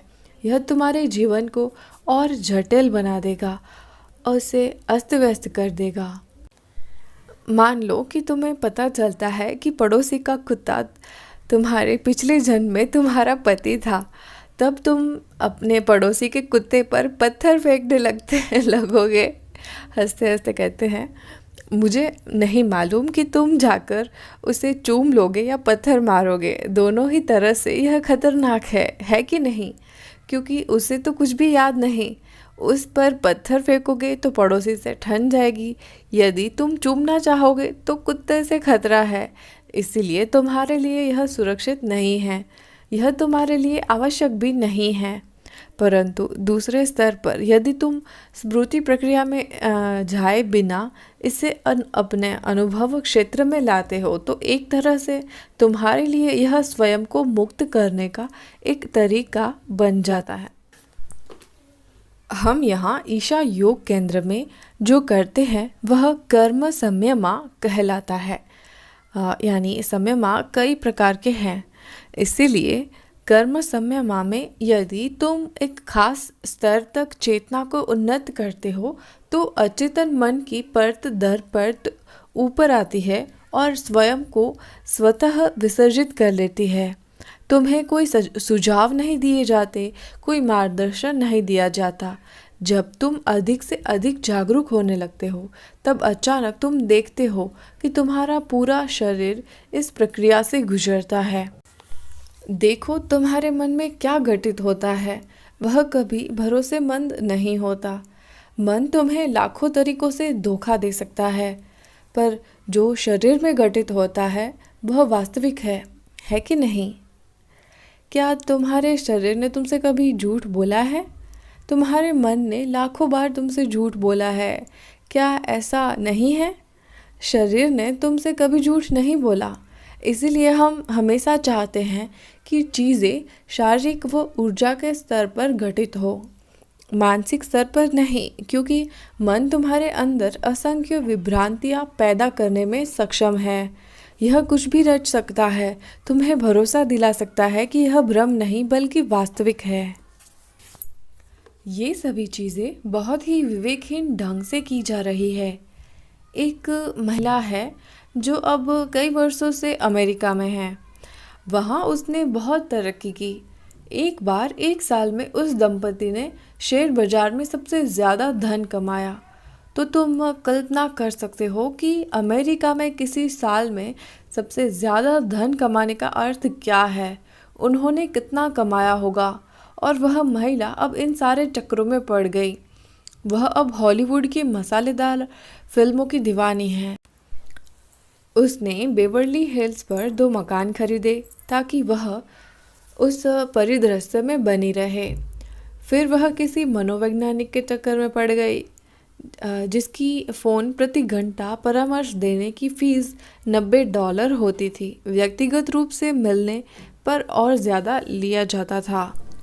वह मनोवैज्ञानिक जो भी कहता था, महिला उन बातों पर पूरा भरोसा करती थी। एक दिन उसने कहा, तुम्हारे पिछले जन्म में टॉम क्रूज तुम्हारा पति था और रिचर्ड गियर तुम्हारे पिता। इसलिए तुम उनके बस आसपास रहो। वे आज नहीं तो कल तुम्हें ज़रूर पहचान लेंगे। उस महिला का पति इन सब से बहुत परेशान हुआ क्योंकि महिला किसी भी तरह से टॉम क्रूज की नज़र में आना चाहती थी। वह पार्टियां देती थी, उसके आसपास घर खरीदती। पति बिल्कुल पागल हुआ जा रहा था। तभी यह बात मेरी जानकारी में आई और किसी तरह से वह महिला मेरे पास आ गई। वह 100% इसे सही मानती थी कि पिछले जन्म में टॉम क्रूज उसका पति था। मैं जानता था कि वह इस पर अड़ी हुई है। इसलिए मैंने कहा, ठीक है, ऐसा रहा होगा। पर मैं भी टॉम क्रूज को पिछले जन्म में जानता था। वह अपने पिछले जन्म में सबसे बदसूरत लोगों में से एक था। क्या तुम यह जानती हो? उसने कहा, भला यह कैसे संभव है? उसने कभी सोचा नहीं था कि उसका पिछले जन्म में दूसरा शरीर रहा होगा। उसने सोचा कि वह वैसा ही रहा होगा जैसा अभी है। इसलिए मैंने कहा, मैं उसे पिछले जन्म में बहुत अच्छी तरह से जानता था। वह इतना कुरूप था कि कोई उसे बर्दाश्त नहीं कर सकता था। क्या तुम्हें याद है? वह एकदम पागल हो गई। तो पूर्व जन्म की बातें लोगों के साथ यही सब कर रही है। उन्हें पागल बना देती है और उन्हें तमाम तरह की सनकी बातों व चीज़ों में उलझा रही है। इसका यह उद्देश्य नहीं है। मानवीय प्रकृति का एक अंश है जो विस्तार पाना चाहता है, जो असीम होना चाहता है। प्रश्नकर्ता अगला प्रश्न पूछते हैं, गुरुजी, क्या आप ओजस विषय पर कुछ कह सकते हैं? एक बार आपने इसकी चर्चा की थी। सद्गुरु कहते हैं, देखो, 3 मुख्य क्रियाएं हैं जो इस भौतिक शरीर को चलाने के लिए जरूरी है। श्वसन, सांस लेना, पोषण, भोजन ग्रहण करना, उत्सर्जन, मल मूत्र त्यागना। यदि तुम्हारे कोई विचार नहीं हैं, कोई भावनाएं नहीं हैं, तब भी तुम चल सकते हो, है कि नहीं? यदि तुम ध्यान न करो तब भी तुम चल सकते हो, पर श्वसन, पोषण और उत्सर्जन जरूर होते रहना चाहिए। ये 3 नितांत आवश्यक क्रियाएं हैं जिनका होना इस भौतिक शरीर को चलाने के लिए अनिवार्य है। तो ये तीनों क्रियाएं मुख्य रूप से भौतिक तत्वों को एक रूप से दूसरे रूप में बदलने में सहायक होती है। उदाहरण के तौर पर खेती को देखो। खेती का मतलब क्या है? तुम माटी को भोजन में बदलते हो। पाचन, तुम भोजन को मांस, मज्जा और मल में बदलते हो। ये सब अलग अलग प्रक्रियाएं हैं जिनसे तुम एक भौतिक अवस्था को दूसरी भौतिक अवस्था में बदल रहे हो। तुम एक गाजर खाते हो, तुम उसे एक मनुष्य में बदलते हो। जबरदस्त काम है ये, है कि नहीं? आसान काम नहीं है। तुम एक साधारण सी सब्जी खाते हो और तुम इसे एक मनुष्य में बदल देते हो। यदि यह विकास के स्तर पर घटित होना हो तो इसमें कम से कम 1 करोड़ साल लगेंगे। तुम सिर्फ एक दोपहर में ऐसा कर देते हो। यह कोई मामूली प्रक्रिया नहीं है। तुम जो काम कर रहे हो उसकी महत्ता और चमत्कार को जाने बिना तुम करते जा रहे हो। यदि तुम समझते हो और इस चमत्कार को असल में अनुभव करते हो कि तुम जल और भोजन जैसी सामान्य चीज़ों को मानवीय संभावनाओं में बदल रहे हो, निश्चय ही यह बहुत ही अद्भुत एवं विराट कार्य है कि नहीं? तो एक भौतिक वस्तु को दूसरी भौतिक वस्तु में बदलना एक प्राकृतिक प्रक्रिया है जो निरंतर तुम्हारे भीतर चल रही है। यही प्रकृति है। यदि तुम प्रकृति के नियमों के अनुसार चलते हो तो स्वाभाविक रूप से स्वयं को सुरक्षित रखना सबसे प्रमुख मूल प्रवृत्ति है और प्रमुख प्रक्रिया भी। ये 3 क्रियाएं, श्वसन, पोषण और उत्सर्जन, ये तीनों भी इसी आत्म संरक्षण से जुड़ी है। तो यदि स्वयं को सुरक्षित रखने की क्रिया ठीक से हो रही है तो भौतिक अस्तित्व जिस अगली क्रिया की मांग करती है वह है प्रजनन। परंतु वह भी एक प्रकार से आत्म संरक्षण ही है, अपनी जाति का संरक्षण, है कि नहीं? तो प्रजनन को भी आत्म संरक्षण कहा जा सकता है। यह आत्म संरक्षण का दूसरे दर्जे का स्तर है। परंतु भौतिक तो केवल आत्म संरक्षण को ही जानता है, इसके अलावा कुछ भी नहीं जानता। केवल आत्म संरक्षण, और यह अच्छा है। यदि भौतिक में आत्म संरक्षण की कोई समझ नहीं होती तो तुम अस्तित्व में न होते। अब तुम अपने अंदर एक उच्च स्तरीय आयाम पर ध्यान देना चाहते हो। प्रकृति का एक और अंश तुम्हारे अंदर है जो विस्तार पाना चाहता है, जो कुछ और बन जाना चाहता है, जो सीमित दायरे में बंधकर नहीं रहना चाहता। यह असीम हो जाना चाहता है। सीमाएं सदैव भौतिक आयाम में होती है। भौतिक का अर्थ है 2 सीमाओं के बीच बंधा हुआ, है कि नहीं? बड़ी या छोटी इससे फर्क नहीं पड़ता, हमेशा 2 सीमाओं के बीच। अभौतिक का अर्थ है सीमाएं न होना। तो भौतिक से अभौतिक की ओर जाने का अर्थ सीमित से असीमित होना भी है। अभी सीमित से असीमित होने के लिए तुम्हारे पास कोई वाहन नहीं है। अभी जो कुछ भी तुम्हारे पास है वह भौतिक है। इसलिए तुम अपने लिए एक वाहन बनाने की कोशिश कर रहे हो जो अभौतिक हो। परंतु फिर भी वह अपना एक खास रूप बनाए रखे। ओजस वही आयाम है जहाँ तुम अपनी अभौतिक ऊर्जाओं को पैदा करते हो, परंतु फिर भी इसका अपना एक रूप होता है, इसीलिए इसका एक वाहन की तरह इस्तेमाल किया जाता है। यदि तुम अपने चारों ओर पर्याप्त ओजस पैदा कर लो तो इस अस्तित्व में तुम्हारा मार्ग सुगम हो जाएगा। तुम देखोगे कि जीवन तुम्हारे लिए प्रयास रहित हो जाएगा, एकदम सहज और अनायास। तुम जहाँ भी जाओगे बड़ी सहजता से पहुँच जाओगे। तुम्हारे चारों ओर भले ही उथल पुथल मची रहे, तुम्हारा मार्ग निर्दंड होगा। तुम निर्बाध चलते रहोगे। जब तुम इस स्थिति में पहुंचोगे, जीवन में बड़े से बड़ा खतरा मोल ले सकते हो, जोखिम उठा सकते हो। पता है, तुम बड़े दुस्साहसपूर्ण जीवन बिता सकते हो।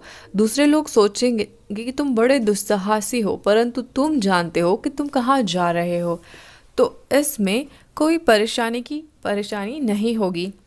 तुम इस तरह से जी सकते हो कि दूसरे लोग सोचेंगे कि तुम अति मानव हो, केवल इसलिए कि तुम्हारे सिर के चारों ओर ओजस का प्रकाश वलय चमक रहा होता है।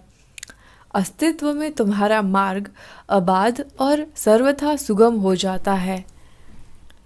सुदूर पूर्व की संस्कृतियों में एक आत्मज्ञानी व्यक्ति को एनसो कहा जाता है।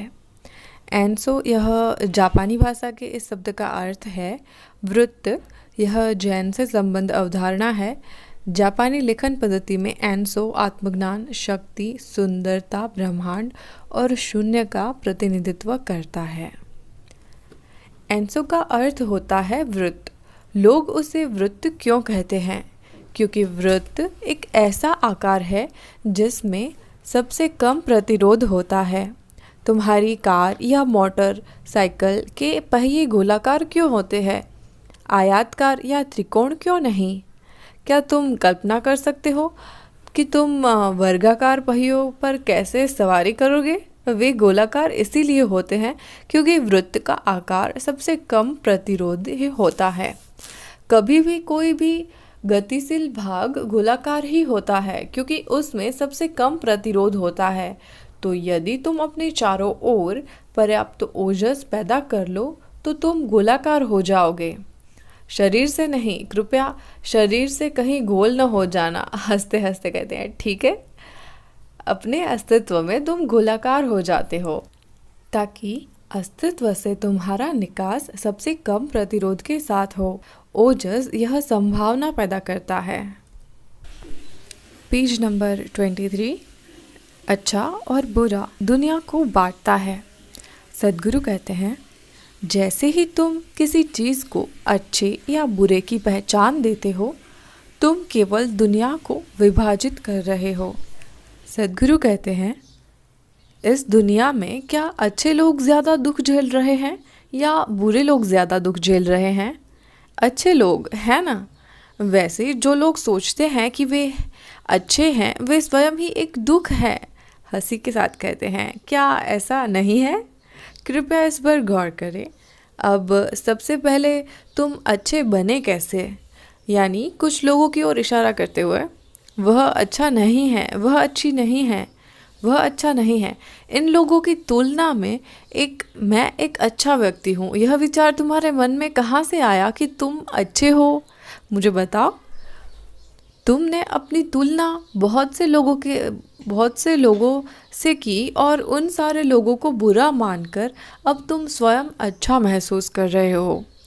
जो व्यक्ति यह सोचता है कि वह बहुत अच्छा है, उसके दिमाग में इस दुनिया में और कोई भी ठीक नहीं है। जितना ज़्यादा तुम अपने आप को अच्छा समझते हो, उतना ही ज़्यादा लोग तुम्हारे साथ अच्छे नहीं हैं। जो लोग ऐसा विश्वास करते हैं कि वे बहुत अच्छे हैं, उनके करीब कोई भी नहीं जाना चाहता क्योंकि वे इतने अच्छे हैं कि उनके साथ जीवन घटित हो ही नहीं सकता। तुम्हारी अच्छाई केवल किसी और चीज़ की तुलना पर ही टिकी हुई है कि न? तुम अपने आप को अच्छे के रूप में स्थापित कर रहे हो। अगर ये सारे लोग बिल्कुल घटिया हैं तब तो वास्तव में मैं बहुत ही अच्छा आदमी हूँ। अच्छे लोग कहीं नहीं पहुँचेंगे, ना तो इस दुनिया में ना ही दूसरी दुनिया में। क्या तुम एक चुटकुला सुनना चाहोगे? क्या तुम इसे पचा पाओगे? अपने पिछले जन्म में शंकरन पिल्लाई एक अच्छा व्यक्ति था। कुछ दिन बीमार रहने के बाद उसकी मृत्यु हो गई। स्वाभाविक है, एक अच्छा आदमी होने के नाते वह स्वर्ग में पहुंचा। वहां देवदूतों की स्वागत समिति ने उसका खाता खोला और सारे पन्नों को देखना शुरू किया। अच्छा कार्य, अच्छा कार्य, अच्छा कार्य, अच्छा कार्य, पूरे खाते में केवल अच्छे ही अच्छे काम। अब तो देवदूत कुछ उलझन में पड़ गए। वे शंकरन पिल्लाई के पास आकर बोले, श्रीमान पिल्लाई, यहाँ एक छोटी सी समस्या है। उसने पूछा, क्या समस्या है? देवदूतों ने कहा, देखो हमारे पास स्वर्ग में विभिन्न प्रकार के आवास हैं, विभिन्न स्तर के आवास हैं। अगर केवल एक बुरा काम किया हो तो उसका मतलब सबसे उच्च स्तर का स्वर्ग, सामने समुद्र के नज़ारे के साथ। 2 बुरे कर्म यानी अगला स्तर का आवास, 3 बुरे कर्म उससे अगले स्तर का आवास क्रमश। लेकिन कोई बुरा कर्म नहीं, हमारे पास उसके लिए तो कोई स्थान नहीं है। हम वास्तव में यह नहीं जानते कि आपके साथ क्या किया जाए। आप पहले व्यक्ति हैं जो इस तरह आए हैं। शंकरन पिल्लाई ने सोचा, यह क्या बेवकूफ़ी है। संसार में मेरे पास कोई भी नहीं आना चाहता था क्योंकि मैं इतना अच्छा आदमी था। मैं इस आशा में जी रहा था कि आगे स्वर्ग मिलेगा और अब यहाँ भी एक समस्या है। हंसी के साथ तब देवदूतों ने विचार विमर्श किया और वे एक निर्णय पर पहुँचे। उन्होंने कहा, कोई चिंता की बात नहीं है श्रीमान पिल्लाई, हमने एक समाधान ढूंढ लिया है। आपका शरीर अभी भी वहाँ पड़ा हुआ है। हम आपको 3 घंटे का जीवन दे रहे हैं। वहाँ जाकर सिर्फ एक बुरा कर्म कर लीजिए, हम लोग आपको सर्वोच्च स्वर्ग में रख देंगे। इससे कुछ भी नहीं बिगड़ेगा। शंकरन पिल्लाई फिर से जिंदा होकर आ गए। वे बैठकर यह सोचने लगे कि कैसे एक बुरा कर्म किया जाए। 1.5 घंटा बीत गया। देखो, वह तुम्हारे जैसा नहीं है, उसको कोई अभ्यास नहीं है। हंसी के साथ कहते हैं। 1.5 घंटे के बाद उसे याद आया कि उसके पड़ोस में एक महिला है जो अब जवान नहीं है, परंतु वह हमेशा अपनी ओर उसका ध्यान आकृष्ट करने की कोशिश करती रहती है। एक अच्छा व्यक्ति के होने के नाते वह कभी उसकी ओर नहीं देखता था। अब उसने सोचा, ठीक है, व्यभिचार एक बुरा कर्म है। आखिर वह जो भी करने जा रहा था सिर्फ स्वर्ग जाने के लिए ही तो कर रहा था। इसलिए वह उस महिला को ढूंढने लगा। उसने जाकर उस महिला का दरवाज़ा खटखटाया। उसने आकर दरवाज़ा खोला। जब उसने दरवाज़ा खोला तब शंकरन पिल्लाई ने कहा, मैं तुम्हें चाहता हूँ। क्यों श्रीमान पिल्लाई, कल शाम को ही वे लोग कह रहे थे कि आप मृत्युशैया पर पड़े हैं। फिर क्या है ये? शंकरन पिल्लाई ने कहा, उसकी फिक्र छोड़ो, देखो मैं तुम्हें चाहता हूँ। फिर वह अंदर गया और फिर तो तुम जानते हो, प्रकृति हावी हो गई और उन दोनों के बीच चीज़ें घटित हुई। अब वह उसके घर में मरना नहीं चाहता था। हंसकर कहते हैं, और समय बीत रहा था, अतः उसने महिला से कहा, मुझे अब जाना होगा। वह उठकर दरवाजे पर आ गया। महिला उसे विदा करने आई और बोली, श्रीमान पिल्लाई, क्या आप जानते हैं कि आज आपने मेरे लिए कितना अच्छा काम किया है? हंसी के साथ, एक और अच्छा काम क्या करे। अतः अच्छे लोग न तो यहाँ काम बनाते हैं न वहाँ। तुम्हारी अच्छाई तुम्हें मुक्त नहीं करती। तुम्हारी अच्छाई केवल किसी की तुलना में ही होती है। यह अच्छाई नहीं है, यह एक प्रकार की बीमारी है। यह ठीक वैसे ही है जैसे आजकल के लोग हैं। वे खुश हैं लेकिन वे यह नहीं जानते कि असली आनंद क्या है। उनकी खुशी केवल यही है कि उनके पास जो वस्तुएं हैं वे दूसरे लोगों के पास नहीं हैं। क्या ऐसा नहीं है? अब मान लेते हैं कि तुम सभी बहुत भूखे हो लेकिन मेरा पेट भरा है और मैं बहुत खुश हूँ कि किसी के पास भोजन नहीं है, लेकिन मेरे पास कम से कम कुछ खाने का तो है। क्या यह खुशी है या बीमारी? प्रश्नकर्ता कहते हैं, बीमारी। सद्गुरु कहते हैं, मानवता इसी बीमारी से पीड़ित है। ज़्यादातर लोग इसी बीमारी को खुशी मानकर चल रहे हैं। उनके खुश होने का अर्थ केवल इतना ही है कि दूसरे के पास वह नहीं है जो उनके पास है। अगर सबके पास वह वस्तु होती जिसे वे आज मूल्यवान समझते हैं, तो ज़्यादातर लोग उन चीज़ों को छूते भी नहीं। तुम अपने गले में एक बड़ा सा पत्थर लटकाए हुए घूम रहे हो। यह पत्थर गौरव का प्रतीक बन गया है तथा इतना मूल्यवान बन गया है क्योंकि हर व्यक्ति के पास उपलब्ध नहीं है। अगर हर व्यक्ति के गले में यह पत्थर लटका मिले तो तुम इसे छुओगे भी नहीं। क्या ऐसा नहीं है? इसलिए यह एक बीमारी है। इस बीमारी को लोग अच्छाई या खुशी के रूप में स्वीकार कर रहे हैं। यह बीमारी तुम्हें मुक्त नहीं करेगी। अगर तुम स्वयं में आनंदित हो तो सहज ही आसपास की जिंदगी में तुम्हें कोई शिकायत नहीं होगी। जब तुम जीवंत और आनंदित होते हो तब तुम कोई जीवन विरोधी काम नहीं करते। क्या तुमने इस पर ध्यान दिया है? जब भी तुम आनंदित होते हो तुम बड़े विशाल हृदय और उदार होते हो। क्या तुमने यह देखा है? जब तुम बहुत खुश होते हो तो कोई कुछ भी करे सब ठीक ही रहता है। तुम उन चीज़ों के पार देख सकते हो। जब तुम नाखुश होते हो तो इस दुनिया में तुम्हें सबके साथ समस्या होती है। तुम्हारी अच्छाई तुम्हें मुक्त नहीं करेगी। तुम्हारी अच्छाई तुम्हारे अंदर पवित्रता नहीं लाएगी। अच्छे लोग सारी बुरी चीज़ों को जानते हैं।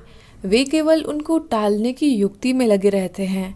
अगर तुम उनको टाल रहे हो तो संभवित निरंतर तुम उनके बारे में ही सोच रहे हो। हाँ या ना? तुम उनसे मुक्त नहीं हो। तुम केवल उनको टाल रहे हो। किसी चीज़ को टालना उससे स्वतंत्र होना नहीं है। ईश्वर एक महान रचयिता है। व्यवस्था करना तुम्हारा काम है। अब अगर तुम सच्चाई के साथ इन सारे लोगों को अपनी जिम्मेदारी के रूप में अनुभव करना शुरू कर देते हो तो क्या तुम एक पवित्र प्राणी नहीं बनोगे? अगर तुम वास्तव में अपने इर्द गिर्द की सभी जीवन की 100% जिम्मेदारी अपने ऊपर लेना शुरू कर देते हो तो क्या तुम एक पवित्र प्राणी नहीं बन जाओगे? पवित्रता समावेश से आती है, अच्छाई बहिष्कार से आती है। तुम अच्छे बन जाते हो क्योंकि तुमने किसी का बहिष्कार किया है। वह अच्छा नहीं है, वह अच्छी नहीं है, वह अच्छा नहीं है। लेकिन तुम पवित्र तभी होते हो जब तुम समावेशी होते हो, सबको शामिल करते हो। कृपया इस पर गौर करो। तुम्हारी अच्छाई बहिष्कार से आ रही है। क्या ऐसा नहीं है? इससे काम नहीं चलेगा। यह केवल तुम्हें पीड़ा ही देगी। अच्छे लोग हमेशा पीड़ित रहते हैं।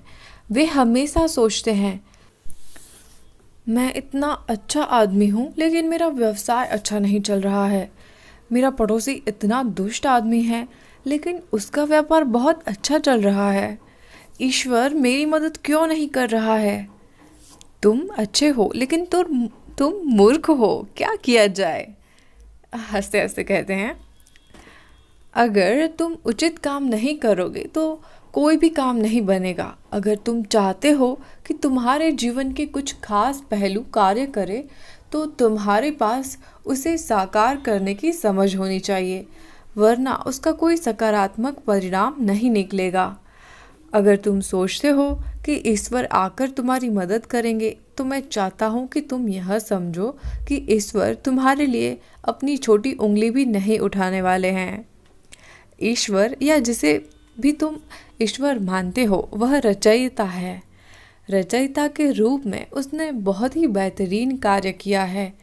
क्या तुम इससे बेहतर सृष्टि की कल्पना कर सकते हो? नहीं। रचयिता के रूप में उसका कार्य परिपूर्ण है। क्या ऐसा नहीं है? अब संचालन तुम्हारा कार्य है। ईश्वर एक अच्छा मैनेजर नहीं है, वह एक बुरा मैनेजर है। वह एक महान सृष्टिकर्ता है। संचालन तुम्हारा कार्य है। अगर तुम अपने कार्य को अच्छे ढंग से संभालते हो तो यह अच्छी तरह से होगा। अगर तुम अपने कार्य को अच्छे ढंग से नहीं संभालते हो तो यह अच्छी तरह से नहीं होगा। यह एकदम सरल बात है। अगर ईश्वर या चैतन्य हर व्यक्ति में विद्यमान है तो कुछ लोग अच्छे और कुछ लोग बुरे क्यों हैं? अगर ईश्वर सब में विद्यमान है तो सबको अच्छा होना चाहिए ना। इसीलिए मैं पूछता हूँ तुमसे, यह किसने कहा कि ईश्वर एक अच्छा आदमी है? ईश्वर अच्छा आदमी नहीं है। क्या वह बुरा है? नहीं, वह बुरा भी नहीं है। यह अच्छा और बुरा तुम्हारी समस्या है। यह अच्छे और बुरे की समस्या तुम्हारे मन में रची गई है क्योंकि तुमने हर एक चीज़ को अच्छा या बुरा की पहचान दी है। यह अच्छा बुरा सही गलत सब तुम्हारी नासमझी है। 100 साल पहले जिसे बहुत अच्छा समझा जाता था वह आज असहनीय है कि नहीं? जिसे तुम बहुत अच्छा समझते हो उससे तुम्हारे बच्चे घृणा करते हैं। अतः जो अच्छा और बुरा है वह सब तुम्हारा मानसिक कबाड़ है। इसका जीवन से कुछ भी लेना देना नहीं है। अतः सृष्टिकर्ता को अपनी श्रेणी में मत रखो। जिसे तुम सृष्टिकर्ता कहते हो वह न तो अच्छा है न बुरा। अभी इस वक्त यह बिजली अच्छी है या बुरी? बहुत अच्छी। अपनी उंगली उसमें डालो और फिर देखो। हंस के कहते हैं यह न तो अच्छी है न बुरी, यह केवल ऊर्जा है कि नहीं? तुम इससे अनोखी चीज़ें बना सकते हो, तुम इससे भयानक चीज़ें भी बना सकते हो। तुम यही तो कर रहे हो। तुम इसे अपनी ओर इशारा करते हुए किसी अनोखी चीज़ में रूपांतरित कर सकते हो या तुम इसे बेहद भयानक बना सकते हो। यह तुम्हारी मर्जी है। तुमने इससे जो कुछ भी बनाया है वह किसकी जिम्मेदारी है? अगर तुम देखते हो कि मैं जिम्मेदार हूँ तो फिर क्या तुम स्वयं को एक भयानक चीज़ बनाओगे? तुमने सोचा कि कोई दूसरा जिम्मेदार है, इसीलिए तुमने स्वयं को इतना भयानक बना लिया। अगर तुम यह देखते हो कि यह 100% मेरी जिम्मेदारी है तो क्या तुम स्वयं को इतना भयानक और दयनीय बनाते? तुम सोचते हो मैं ऐसा इसीलिए हूँ क्योंकि मेरे पिता ने मेरा पालन पोषण सही ढंग से नहीं किया था। मैं ऐसा इसीलिए हूँ क्योंकि मेरे शिक्षक सही नहीं थे। मैं ऐसा इसीलिए हूँ क्योंकि मेरे पड़ोसी ने मेरे साथ ऐसा किया। दरअसल तुम ऐसे इसीलिए हो क्योंकि तुमने खुद को ऐसा बनाया है। बात सिर्फ इतनी ही है। अगर तुम यह देखते हो कि यह 100% मेरी जिम्मेदारी है तो तुम इसे सचमुच कुछ अद्भुत बना दोगे। क्या ऐसा नहीं है? चूँकि तुम यह सोचते हो कि कोई दूसरा जिम्मेदार है, इसीलिए तुम्हारा अस्तित्व संयोगवश घटित हो रहा है। प्रश्नकर्ता अपना अगला प्रश्न पूछते हैं। सद्गुरु, धूम्रपान और मदिरापान जैसे व्यसनों से छुटकारा कैसे मिल सकता है? सद्गुरु हंसते हैं। दरअसल हम जानते हैं कि ये बुरी चीज़ें हैं, फिर भी हमें इनकी लत लग गई है। मैं बहुत से खेलकूद भी करता हूँ, लेकिन मैं नियमित धूम्रपान भी करता हूँ। 3 घंटे में 1 या 2 घंटे में 1 सिगारेट तो पी ही लेता हूँ। मैं जानता हूँ कि यह बुरी चीज़ है और मुझे इससे छुटकारा पाना है। सद्गुरु कहते हैं, मैंने ऐसा नहीं कहा कि यह बुरी चीज़ है। इसी के साथ कहते हैं, मैं ऐसा नहीं सोचता कि यह अच्छा है या बुरा। बात बस इतनी है कि धूम्रपान करना मूर्खता है।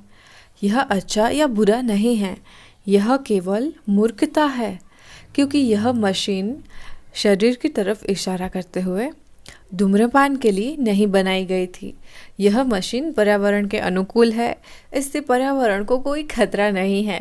हंसी के साथ, लेकिन अब तुम इसे धुएं की मशीन बना रहे हो। यह मूर्खता है कि नहीं? एक बहुत ही सक्षम मशीन को तुम एक असक्षम मशीन बना रहे हो।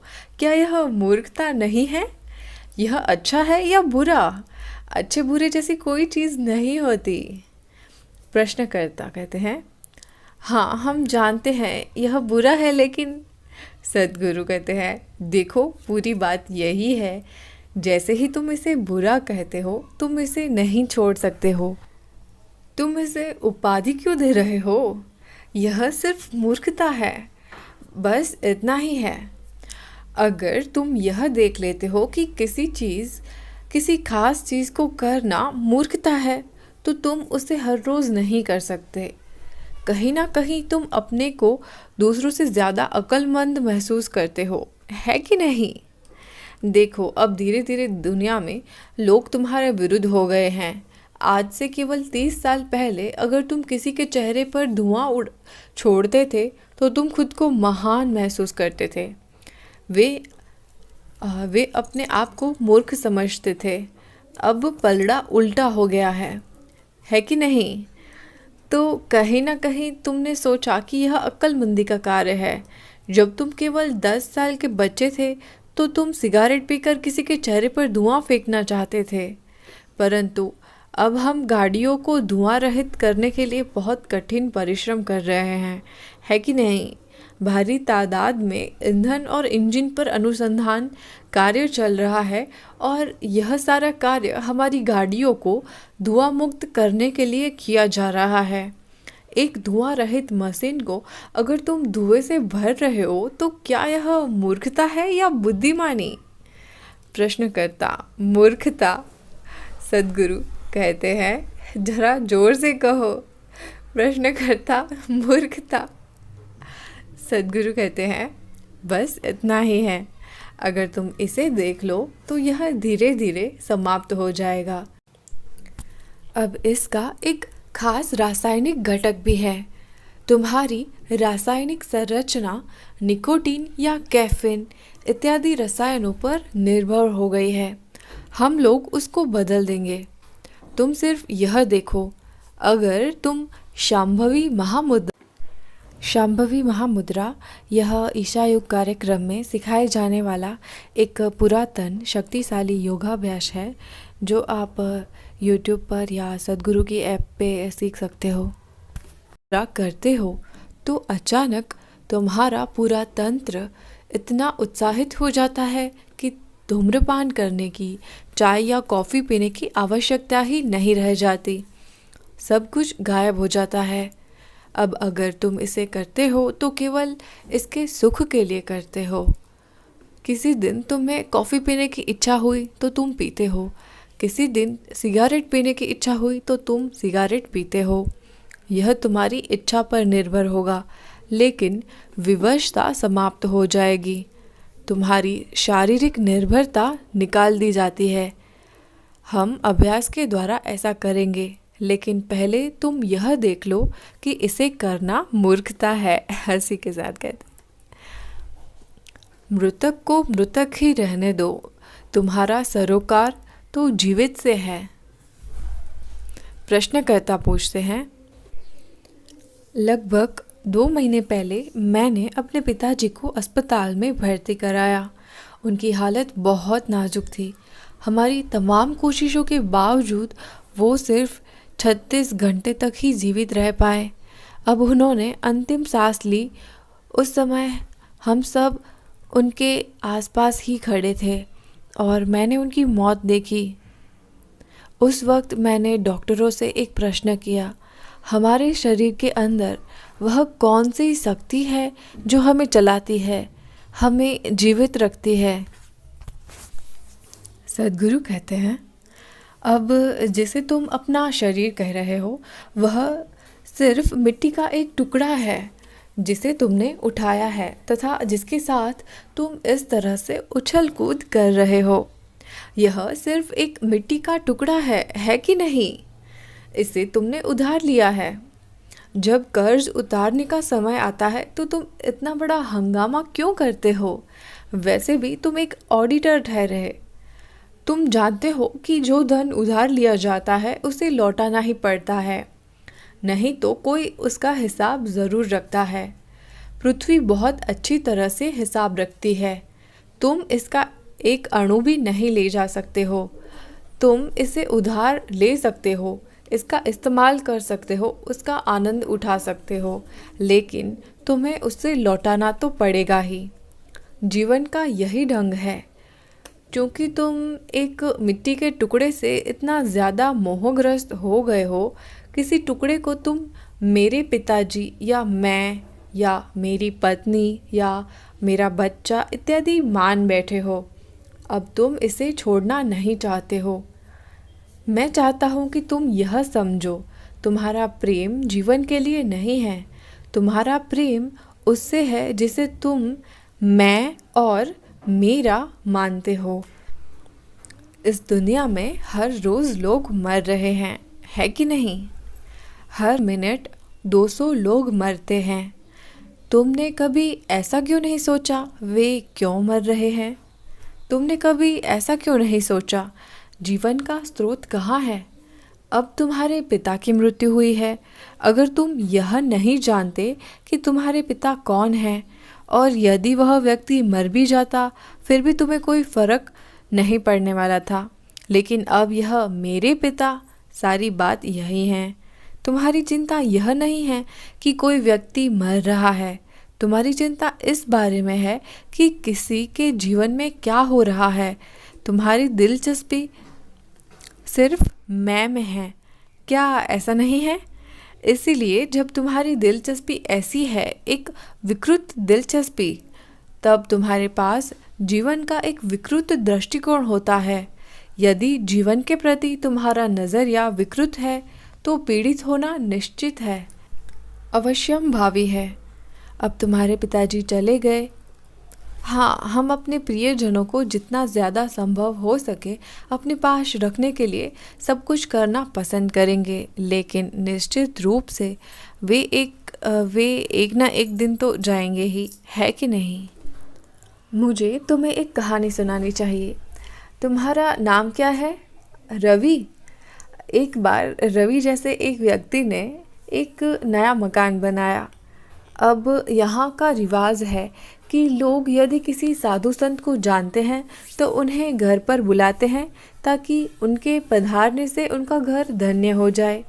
तो इन लोगों ने भी एक योगी को अपने घर बुलाया। योगी आया।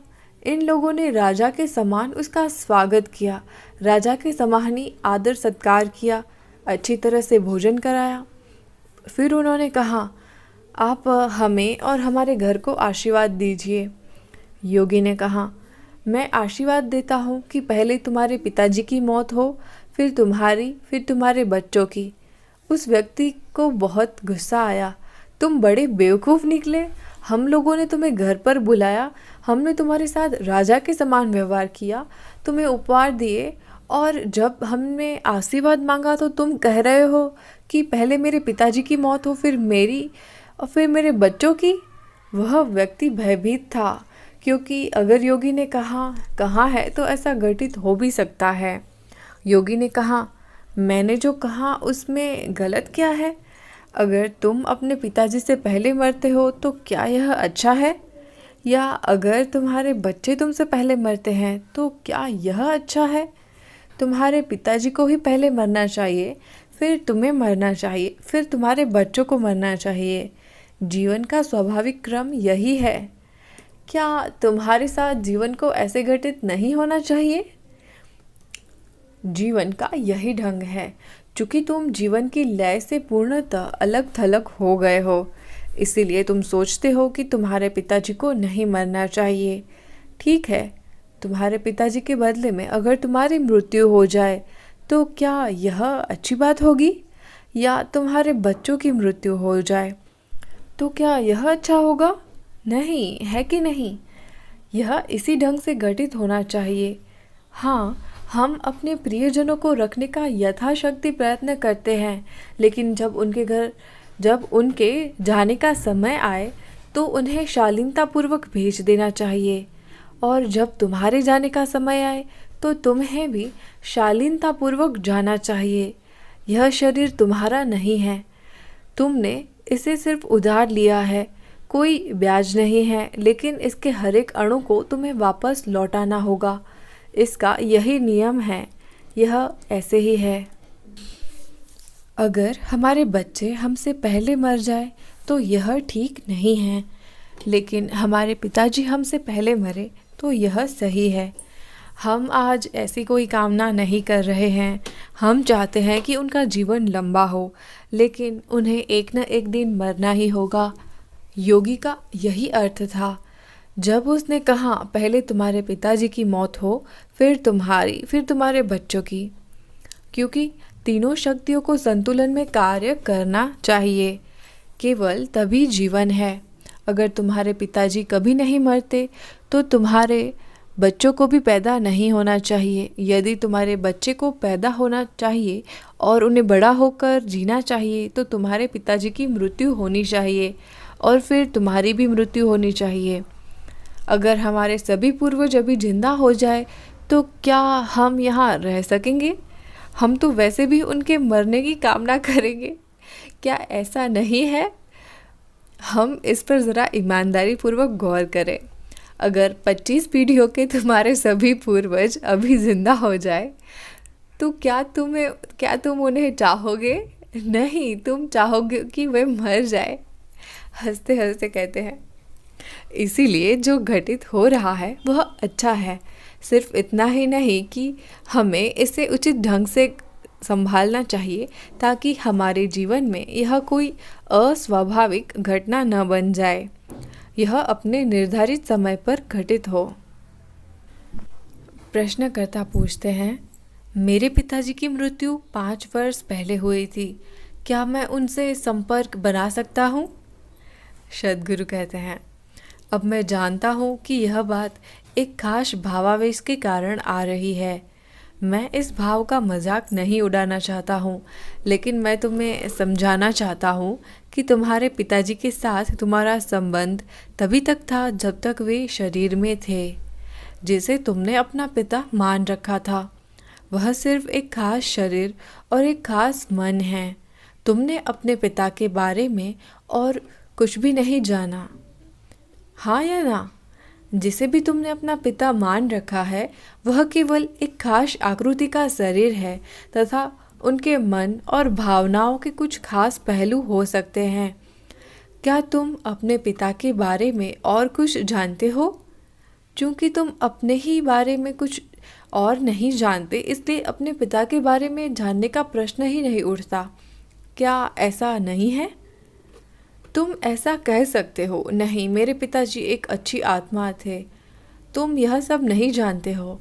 वह एक अच्छी आत्मा थे या बुरी, उनके पास आत्मा थी भी या नहीं, तुम नहीं जानते। हाँ, हो सकता है तुम्हारे पिता एक नेक दिल इंसान थे, एक भले इंसान थे, एक प्रेमपूर्ण व्यक्ति थे, है कि नहीं? हो सकता है कि किसी और के लिए वे बहुत क्रूर हो, लेकिन तुम्हारे लिए वे बहुत अच्छे थे। हो सकता है कि बाहरी दुनिया के लिए बहुत दुष्ट हो, लेकिन तुम्हारे लिए बहुत नेक थे। तुमने अपने पिताजी को इसी तरह से जाना है।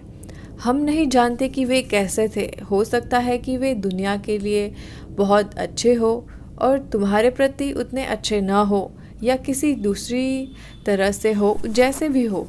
तुमने तो उनके विचारों, उनके भावों का एक छोटा सा अंश ही जाना है और कुछ हद तक उनके शरीर को जाना है।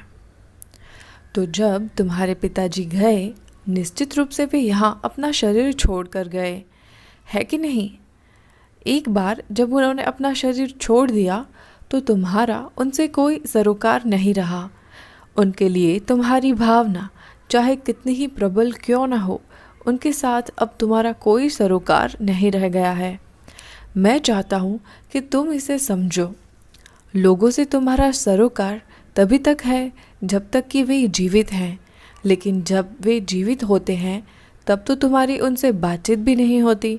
जब तुम्हारे पिताजी की मृत्यु हो जाती है तब तुम उनसे संपर्क करना चाहते हो। अपने साथ ऐसा मत करो। जब वे आसपास हैं तब तुम पूर्ण रूप से स्वयं को उन्हें सौंप दो। वह सब कुछ करो जो तुम उनके लिए कर सकते हो। उनके जाने के बाद तुम क्या करोगे? वैसे भी आज नहीं तो कल उन्हें जाना तो है ही। तुम्हारे पिताजी 5 साल पहले चले गए। मेरे पिताजी 5 साल बाद जा सकते हैं, लेकिन वह जाएंगे ज़रूर, है कि नहीं? इसीलिए जब तक वे यहाँ हैं तुम उनसे जितना संबंध जोड़ सकते हो जोड़ो। जब वे यहाँ हैं तब तुम उनसे क्रोधित हो जाते हो, तुम उनसे बात भी नहीं करते हो, तुम उनको देखते तक नहीं हो, तुम्हारे पास उनके लिए समय नहीं होता। जब वे चले जाते हैं तब तुम स्वर्ग में जाकर उनसे बात करना चाहते हो। वहाँ कोई ईमेल की सुविधा नहीं है। इसीलिए मरे हुए के लिए चिंता मत करो, उनको मरे ही रहने दो। तुम्हारा सरोकार जीवित लोगों से है। जब तुम्हारा सरोकार सिर्फ जीवित लोगों से है, तब तुम इस पर अपना संपूर्ण ध्यान दो। अपने आसपास के जीवन के साथ परिपूर्ण रूप से संबंध जोड़ो। जब तुम यहाँ हो तब तो तुम अलग थलग होकर रहते हो। अगर मैं तुमसे कहूँ कि अपने बगल में बैठे व्यक्ति से हेलो कहो, तब तुम्हें संकोच होता है, परंतु तुम मरे हुए व्यक्ति से संपर्क करना चाहते हो। क्यों? अपने आसपास के जीवन से पूर्ण रूप से संबंध जोड़ो, फिर यह ठीक है।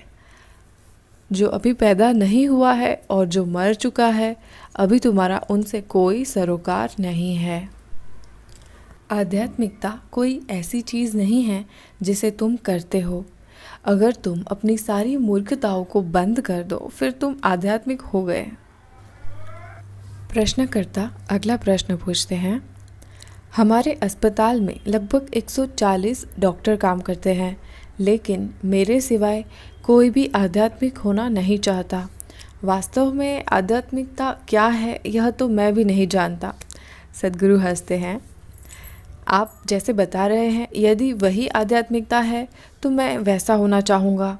लेकिन हम लोग सुबह से शाम तक काम करते हैं, और यदि हमारे मरीज़ खुश रहे एवं हम कुछ पैसे बना सके तो हम खुश रहते हैं।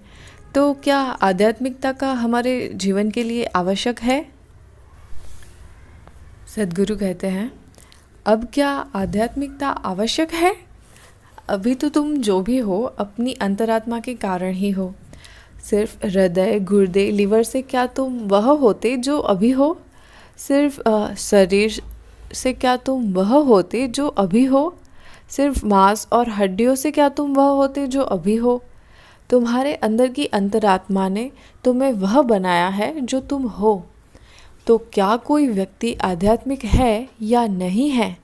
प्रत्येक व्यक्ति आध्यात्मिक है, क्योंकि सबके अंदर अंतरात्मा है।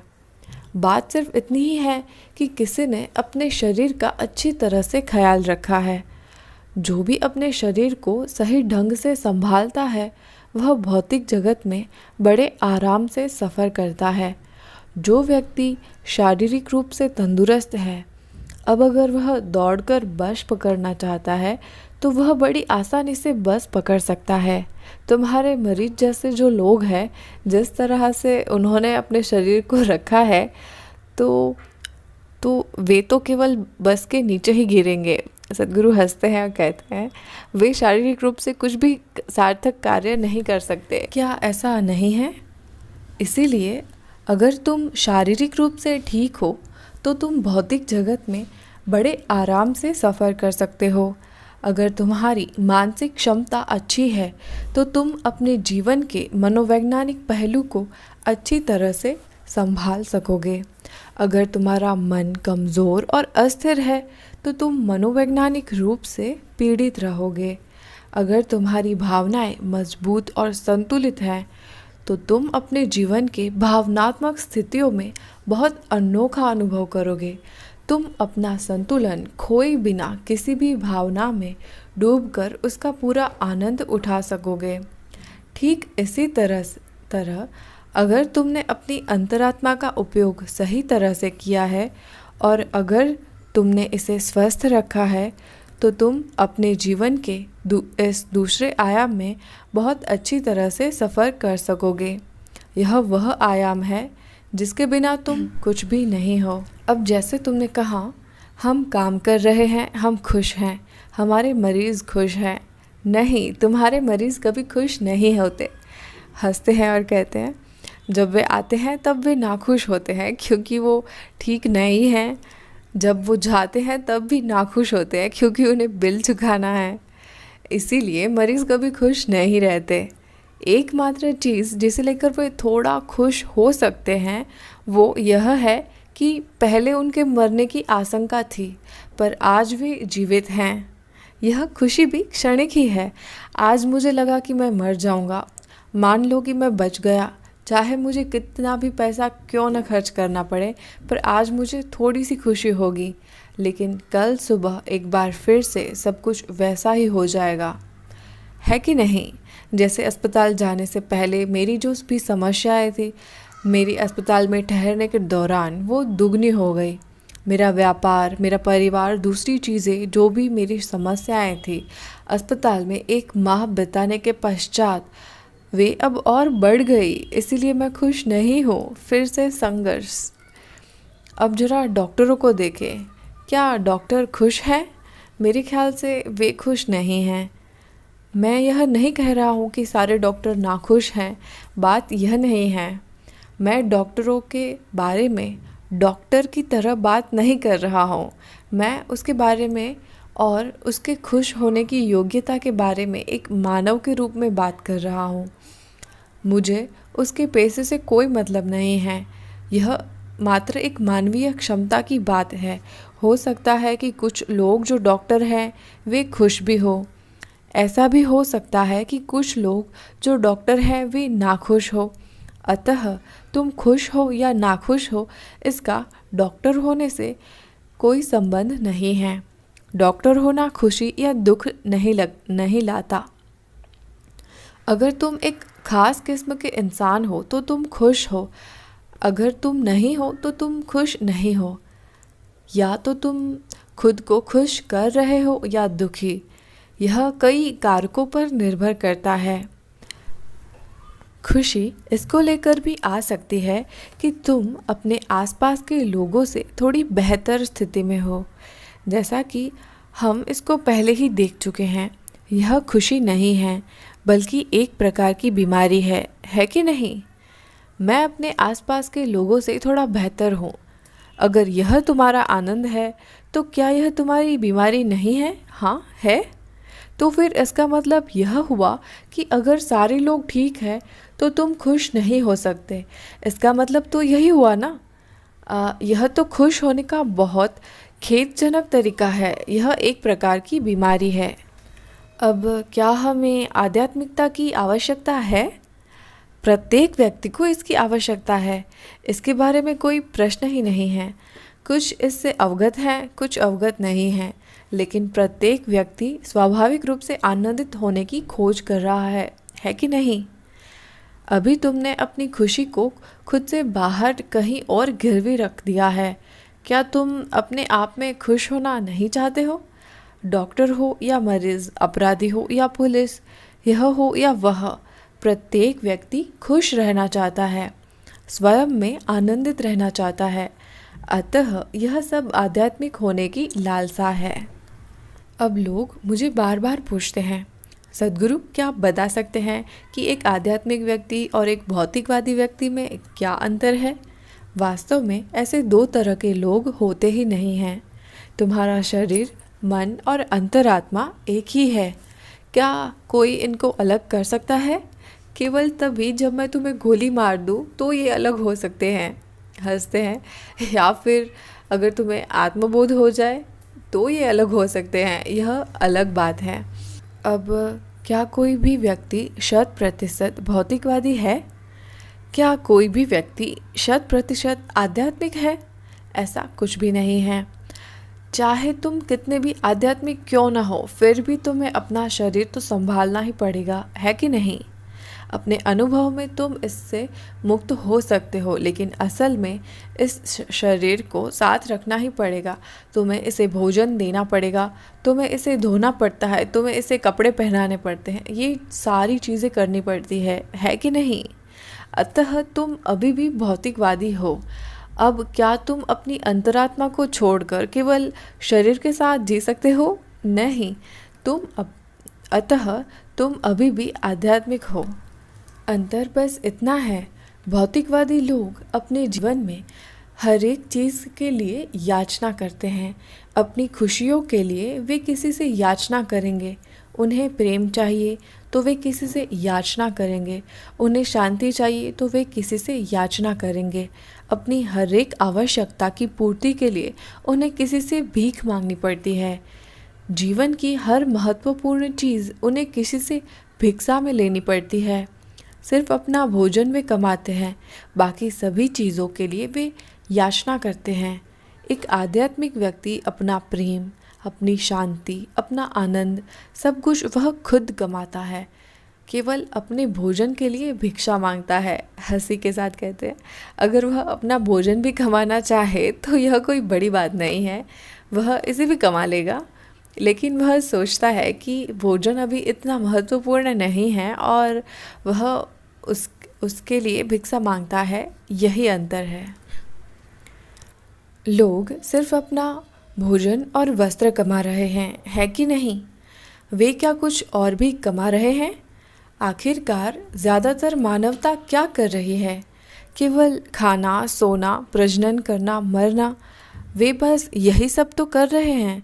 तुम भले ही ऐसा मानो कि मैं बहुत कुछ कर रहा हूँ, यदि मरने का वक्त आता है और तुम पीछे मुड़कर देखते हो कि तुमने अपने जीवन में क्या किया है, तो तुम देखोगे कि तुम सिर्फ जीवित रहने की साधारण प्रक्रिया का ही निर्वाह किया है कि नहीं? केवल जीवन जीने और बने रहने के लिए। जरा देखो मनुष्यों के साथ क्या हो रहा है।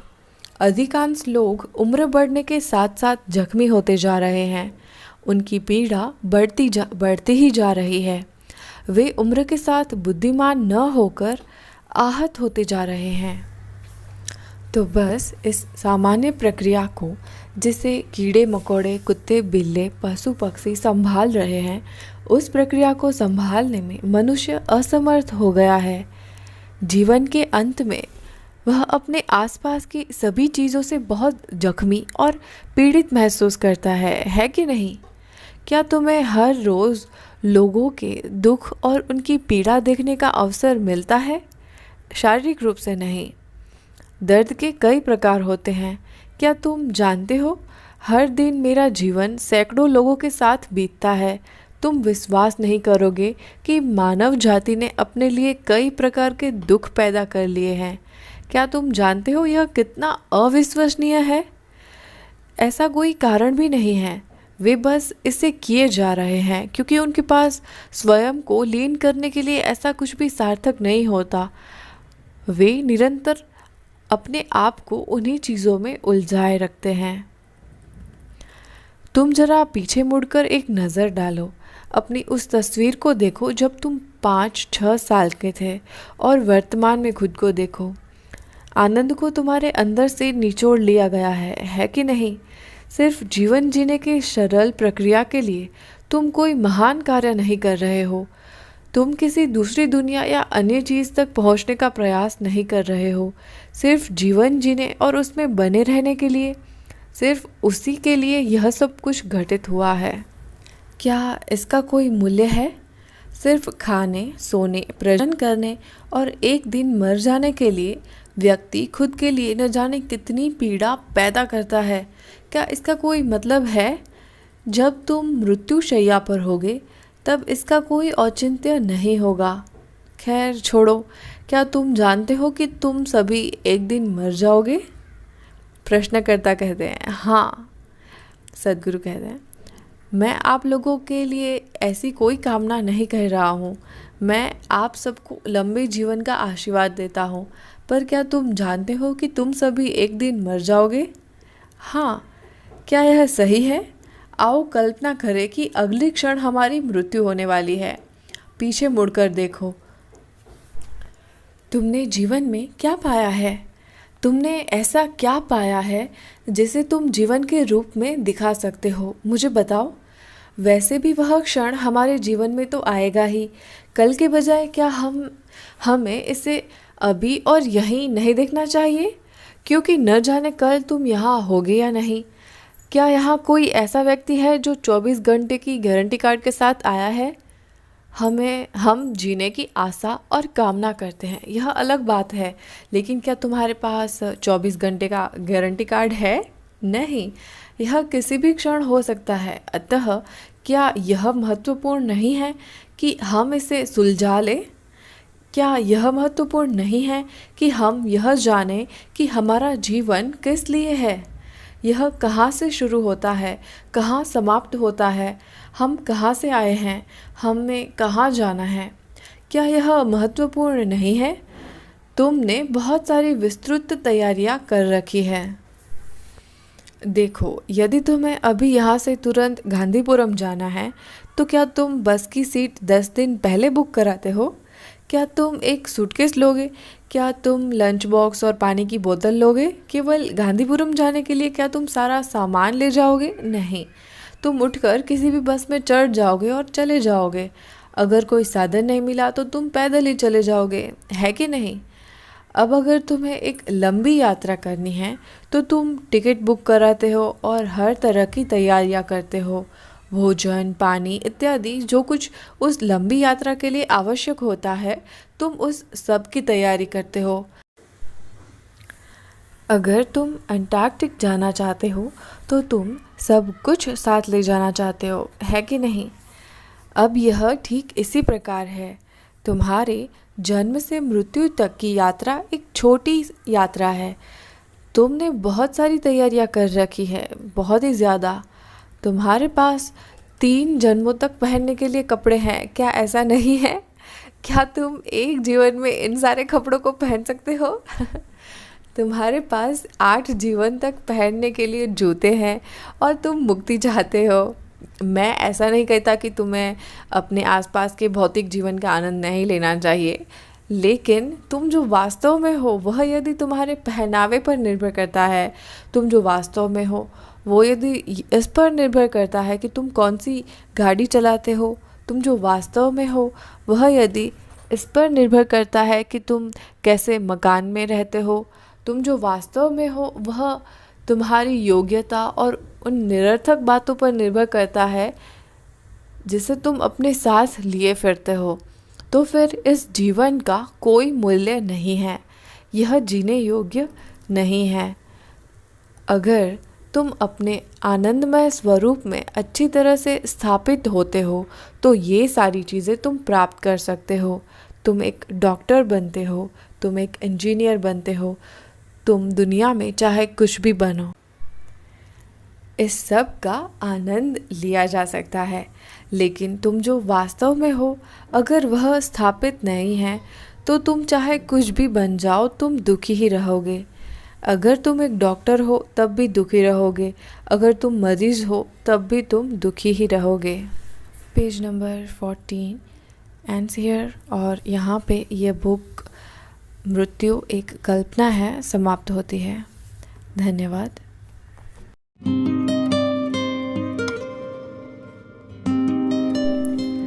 अगर आपको ये ऑडियो बुक अच्छी लगी हो तो इस वीडियो को लाइक कीजिएगा, सब्सक्राइब कीजिएगा, कमेंट कीजिएगा, शेयर कीजिएगा और आप मुझे सजेस्ट भी कर सकते हैं कि मैं नेक्स्ट ऑडियो बुक किस टॉपिक पे बनाऊं।